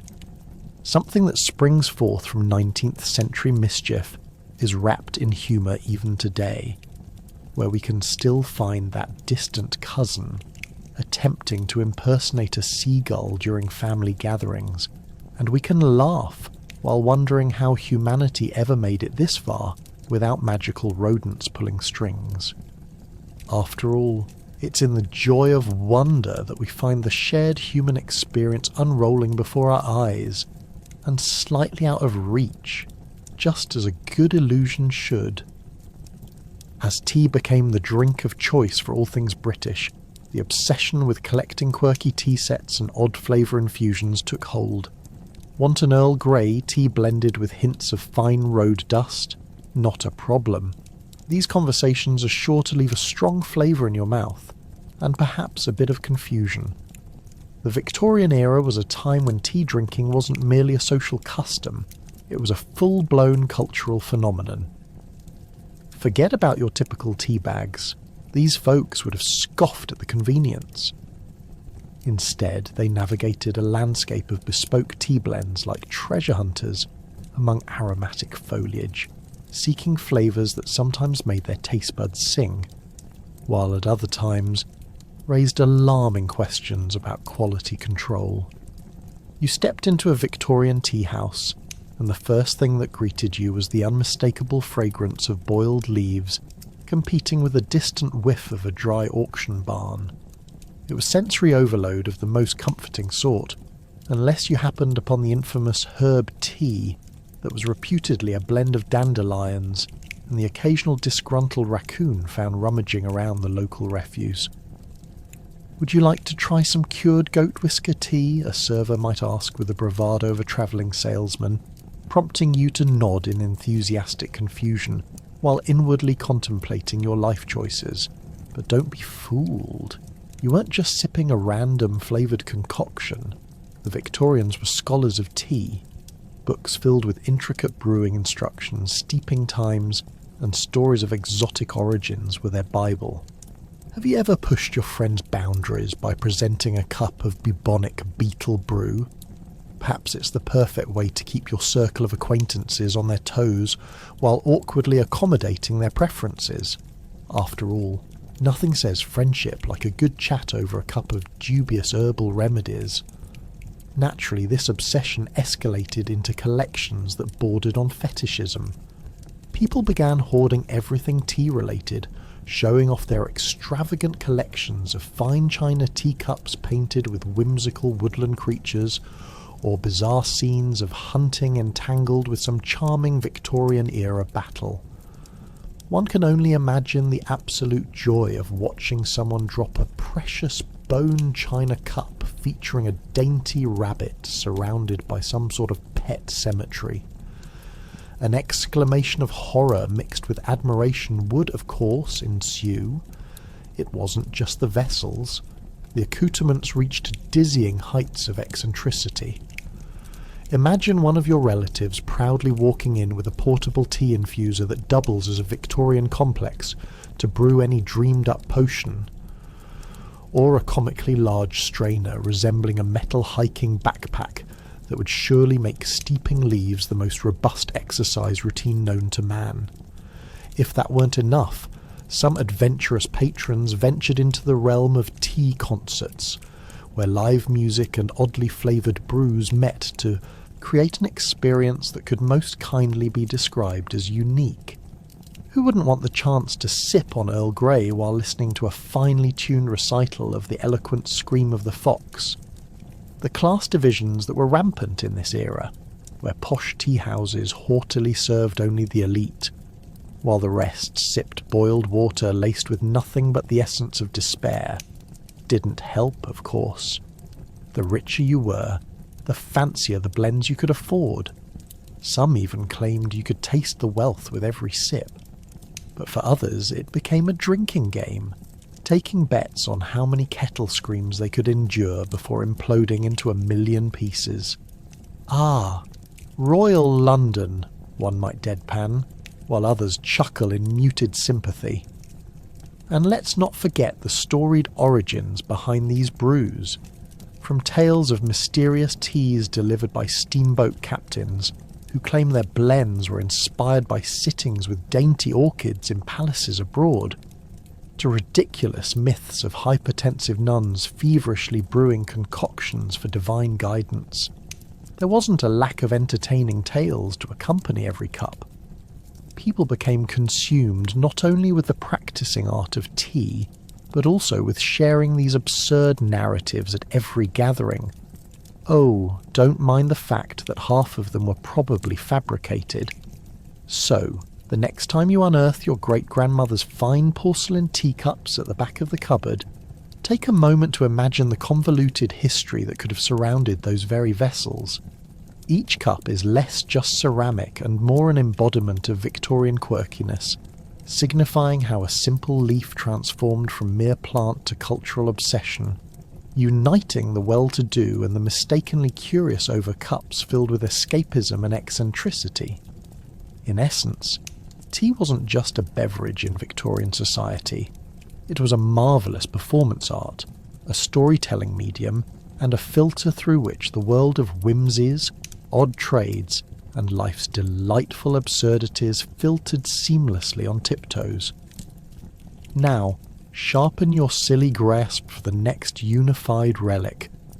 For what's the next great wonder awaiting you in this timeless attic of curious collections?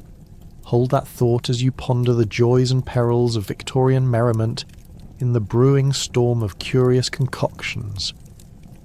Rounding out our showcase is the moment iguanas started decorating the homes of the fashionable elite.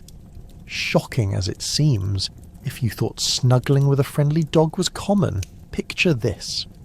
Lady Pansy serving tea while an iguana in a bonnet lounges at her feet. Now that's a Victorian brunch I'd surely pick. As absurd as the image may seem, these reptiles became the quirky must-have accessory for the upper crust of Victorian society. Forget about plush, cuddly companions.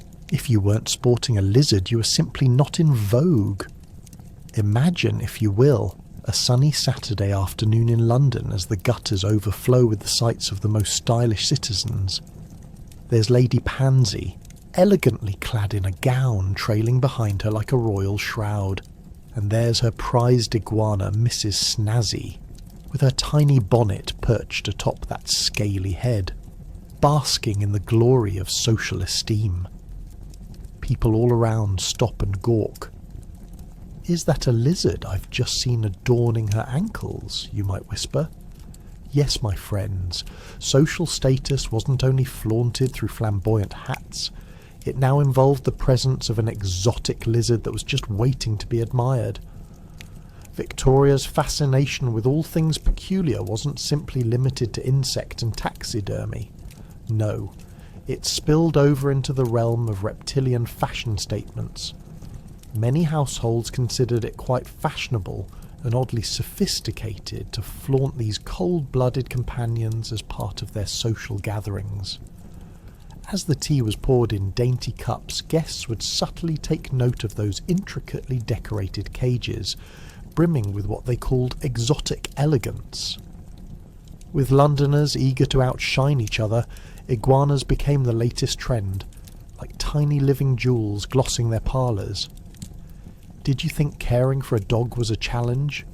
Well, hold on to your bonnets, because caring for an iguana meant embracing slightly different, if not downright odd, commitments. Owners would gush about their meticulous care routines, including a diet of fresh greens and fruits, along with what can only be described as questionable bathing procedures. Think shallow bowls of lukewarm water. The lizard stockholders had seemingly struck the jackpot, a captivating creature, genteel enough to curl its long tail on family heirlooms, but also grumpy enough to turn you into the centre of attention with just one disgruntled hiss. But let's talk about iguana fashion, because it's not just about having a pet, it's about having the right pet. It wasn't enough simply to have an iguana, it needed to sport a chic wardrobe. Pet shops across London started catering to this ridiculous obsession by featuring tiny hats, intricately designed collars, and even scarves worthy of a Paris runway. You're probably wondering, who are these sartorial masterminds designing clothes for reptiles? Well, let me tell you, the Victorian era took this curiosity seriously. Entire families ended up in a town-wide contest to see who could dress their iguana most extravagantly. We're talking feather boas and sparkling tiaras made just for a creature with a knack for sitting disinterestedly. Picture neighbourhood gatherings transforming into a contest of flair, with iguanas parading past the judges, powered by a complex mix of finesse and utter disbelief. The adorably garish seems to have become the defining factor of charm back then. As one can imagine, not everyone was convinced of the iguana's dogged appeal. Some folks raised eyebrows at the ridiculousness of the trend, whispering absurd notions like, "I can't believe she chose a reptile over a perfectly good Persian cat." And, "What's next? Will they collect venomous snakes for tea parties?" It's a slippery slope from here, friends. At last, as the iguana craze loomed large, the trend slowly fizzled out, and just in time. One could argue that by the time people decided cats were undeniably more appropriate, the iguana enthusiasts had transitioned from elite socialite to the route that topped off the comedy charts. Just imagine the therapy sessions that must have ensued, as Lady Pansy sat with a practitioner discussing the emotional fallout from loving an iguana too much in a world that's far too judgmental. And just like that, the charming iguana craze, which once ruled Victorian parlours with the questionable glamour of a head-turning, scaly model, disappeared into the annals of history. Today you might not catch anyone at a garden party showcasing their iguana in a nosegay. Thank the stars some trends, though endlessly amusing, are fleeting. As we look back, we can only hope the tales of the ivory and emerald-hued reptiles don't pop up again anytime soon. Imagine the Instagram posts. But alas, the bizarre obsession with collecting oddities came with its consequences. Old wives' tales warned that rarely would the collector emerge unscathed. Collecting didn't just bring issues of regret. For many, it also left a simmering trail of disasters that sparked dashes of misery behind every closed door. You see, the Victorian era was notorious for its frenzy, fueled by the thrill of obtaining the bizarre, captivating items that made the finest parlour discussions. However, with every triumph of discovery came the lurking spectre of disaster, like that persistent smell coming from a jar of pickled mice. Was it a new flavour of tomato, or an invitation for a pestilential event? Let's begin with Mr. Tillybottom, who was the proud owner of a globally renowned collection of shrunken heads. Yes, those genuinely frightening relics that had once graced the unfortunate bodies of various warriors. His home was a veritable palace of oddities, boasting walls lined with these macabre trophies. But over time, their eerie whispers seemed to come alive, echoing through the halls of his mind. His friends began to notice odd happenings when they visited. The temperature dropped unnaturally. The shades would flutter even when there was no breeze. And worse yet, they swore they could hear muffled laughter from the heads when Tillybottom turned and left the room. So there he was, an esteemed collector possessing the highest status in society. Or so he thought. The stress slowly chipped away at Tillybottom's sanity. Friends whispered of a grand dinner where he planned to invite the local gentry, only for the heads to warn him not to serve the fish course. What a hero dish would go to waste, thought Amelia, who showed up to negotiations early, only to find a raving Tillybottom convinced the shrunken heads were conspiring against him. Guess what? That dinner party was his last.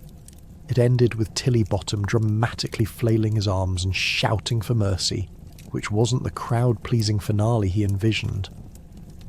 Then comes the harrowing story of Lady Crumpet and her peculiar fascination with taxidermy. In her quest to impress fellow aristocrats, she dreamt of crafting the ultimate conversation piece, a magnificent diorama showcasing a taxidermy bear in full splendour. As this ambitious vision came to life, even the most ludicrous of her choices, like giving the bear a monocle and bowler hat, became acceptable. But alas, the rigours of assembling this perfect invention became a double-edged sword. A sneeze here and tumble there led to miscalculations involving glue and taxidermy staples stuck together in the most unfortunate arrangements. The fallout? A stuffed bear with a disdainful expression clumsily pinned to the parlour wall, dangling awkwardly like a disgraced family member. To top it off, there were reports that curious guests, hoping to scrutinise Lady Crumpet's prized possession, accidentally knocked over the display, resulting in a spectacularly ridiculous catastrophe. The bear crashed to the ground, howling as it impacted the floor, a grand finale of fluffed felines and flying feathers that shocked the attendees. It also prompted Lady Crumpet to realise that perhaps a taxidermy bear wasn't the strategic centrepiece most guests wanted. After all, who wants to eat scones in the presence of a fallen faux bear? Yet it wasn't just the collectors themselves who suffered. Witness the ill-fated contest of the Grand Oddities Exhibition of 1883, a showcase that promised to dazzle and terrify the upper class in equal measure.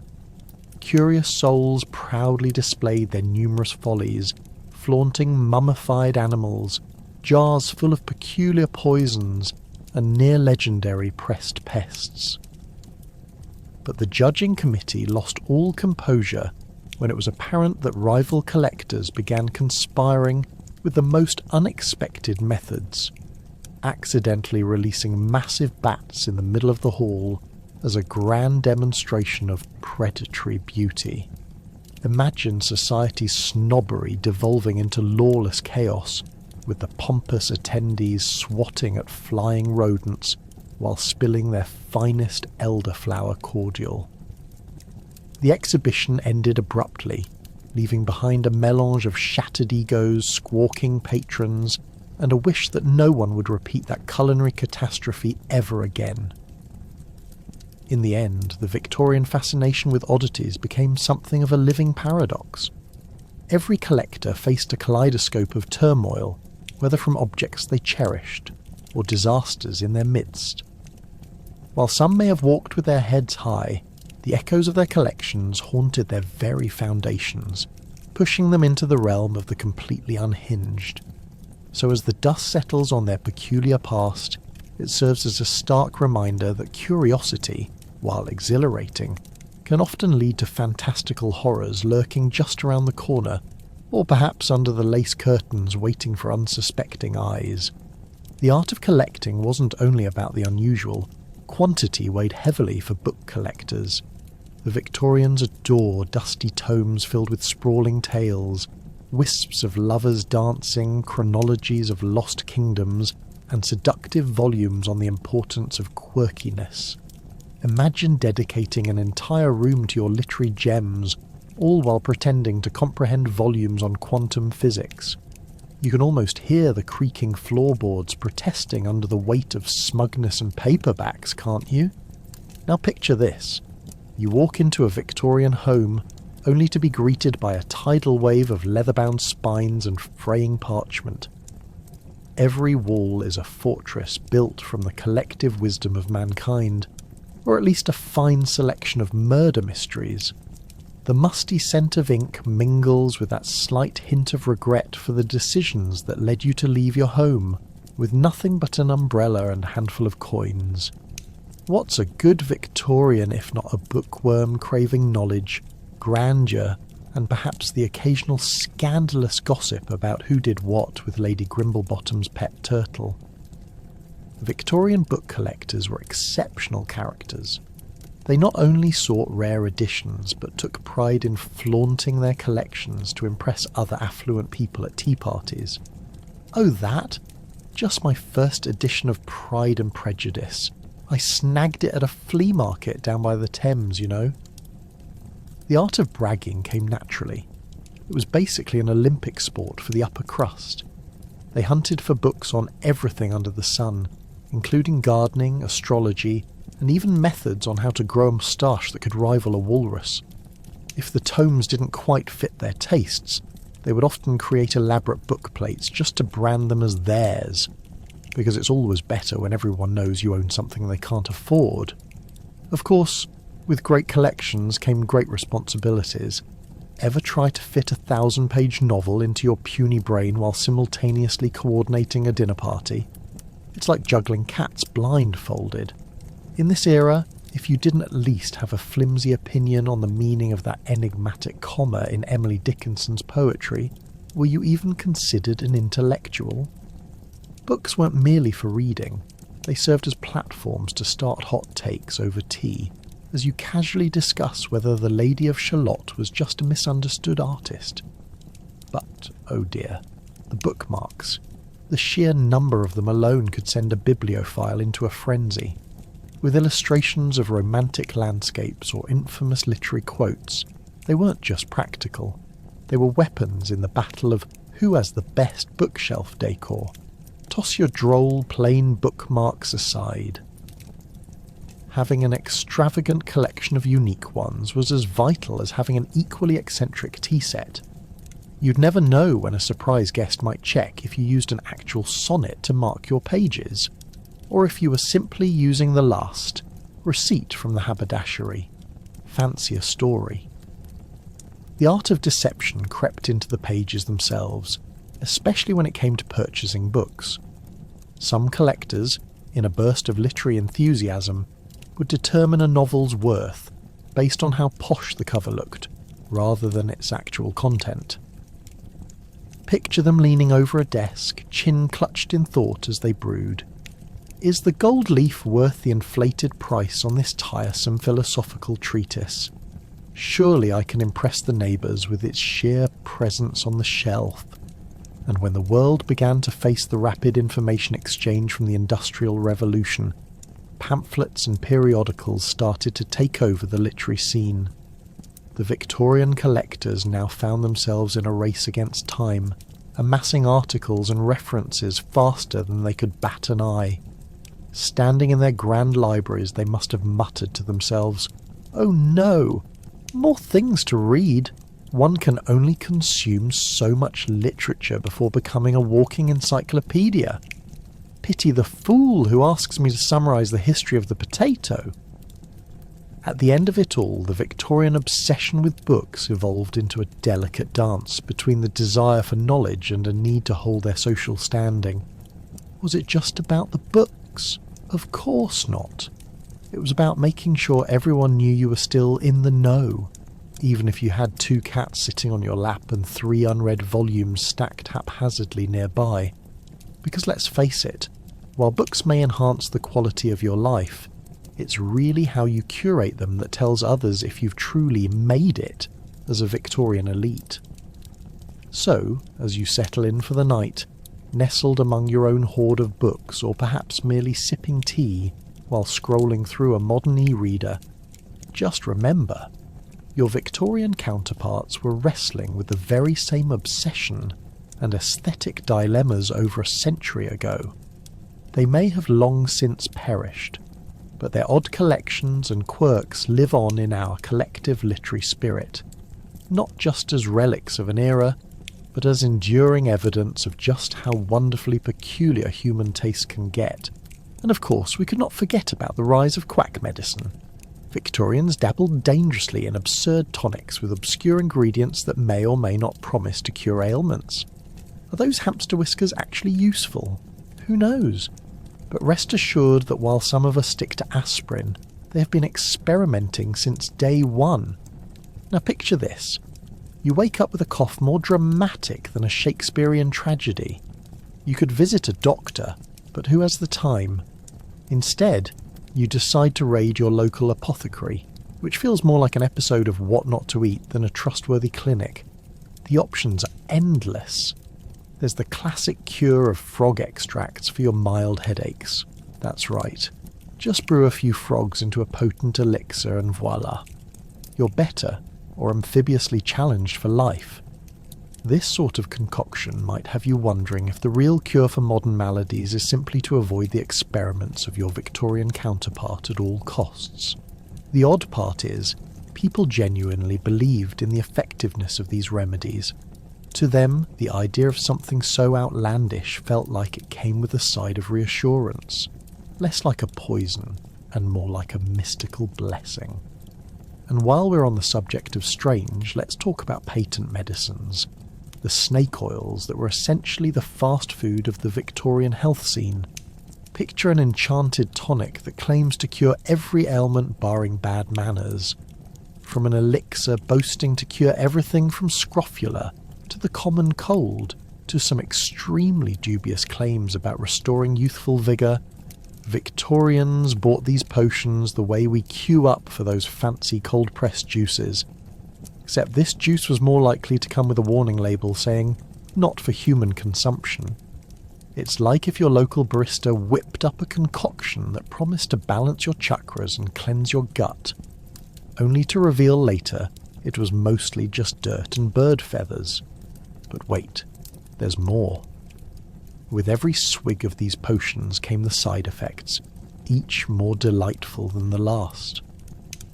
One popular remedy for female afflictions, whatever those were, was lauded for its whimsically dubious side effects: potential shrinkage, wild mood swings, or outright madness.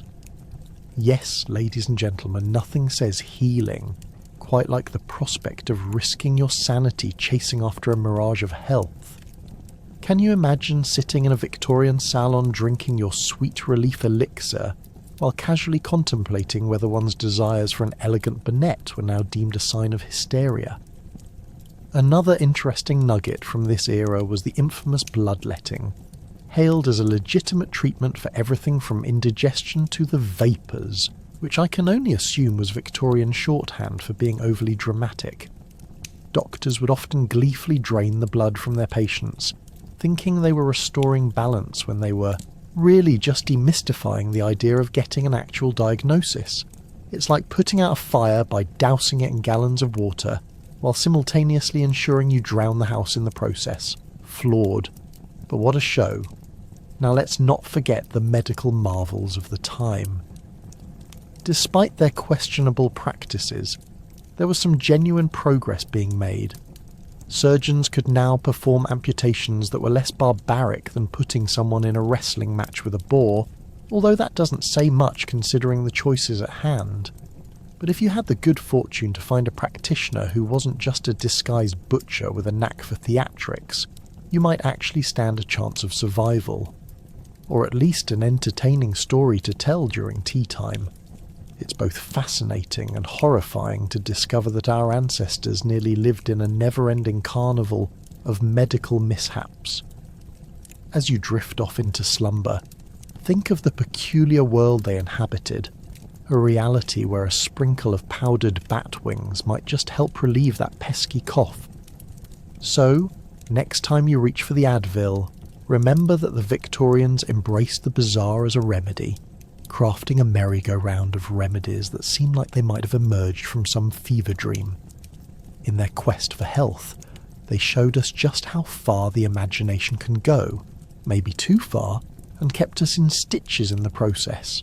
For reasons unrelated to medical professionalism, of course, last but not least, enter our good friend the collapsible man, the curious legend of an unfortunate chap who supposedly shrunk after dying, making his corpse not so quaintly show-friendly. Amid the chaos, tales of mystical happenings around town only whispered of fantastical truths. Who could resist such a collection of urban legends alongside an odd and mysterious tale? This story became a delightful tale among curiosity hunters and thrill-seekers, sparking a movement that transformed death into a sort of morbid spectacle. So, let's unpack the aneurysm-inducing irony of the Victorian fascination with predicament and grief. Imagine a bustling Victorian street, where cobblestones line the alleys and gas lamps flicker ominously in the murky night. The air carries a scent of coal smoke mingling with a faint aroma of fresh-baked bread, all while you clutch a newspaper announcing the latest sensational find. A man who defies the very essence of gravity and, well, human proportions.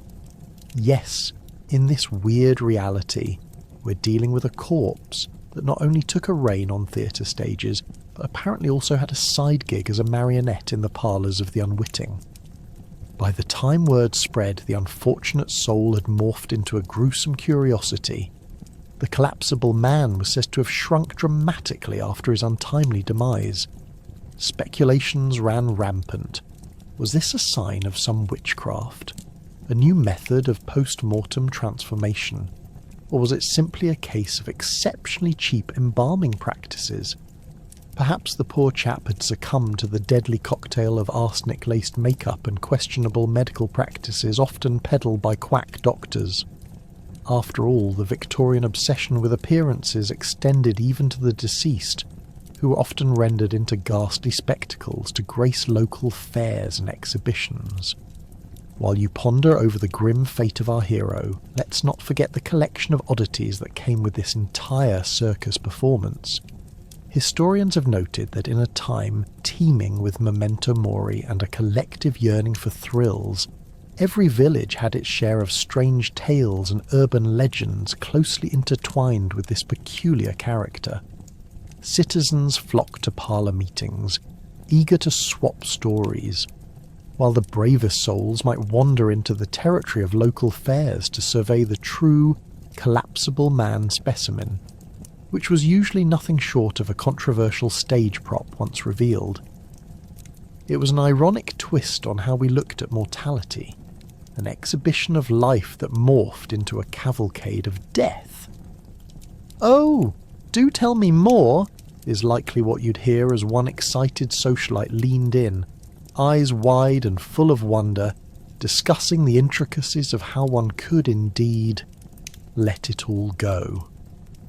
Because what better way to embrace the finality of life than to witness the literal crumpling of it? Crowds would gather outside galleries, gasping at the disturbing imagery of molecular decay portrayed in painted dioramas. Who needs Netflix when your neighbour's second cousin might have access to a body that could take most of the air out of the room? Of course, tales of the collapsible man were never set apart from the moralising that Victorian society was fond of. These stories often served a purpose beyond mere entertainment. Authors and storytellers would tie in cautionary, "You better behave, or you may find yourself the next collapsible man on display." Rituals surrounding public morality found their way into these murky waters, making every laugh at the misfortune of another come laced with a tinge of guilt. Because in the eyes of the citizens, laughter and horror danced together closely, revealing the societal truths that hidden shadows, like a taxidermied animal cast under dim candlelight. So, dear listeners, as we slip away from the realm of the collapsible man and his urban legend, reflect on how human humour can juxtapose against our frail existence. The Victorians turned morbid curiosities into nightly entertainment, revelling in the absurdity of life and death. And while we munch popcorn at the latest horror movie, let's tip our hats to the haunting folklore of a time when laughing at death was all the rage, and collapse was more a performance art than a permanent state of being. Because if history teaches us anything, it's that absurdity comes in all shapes and sizes, and sometimes it's literally squashed down to unexpected dimensions.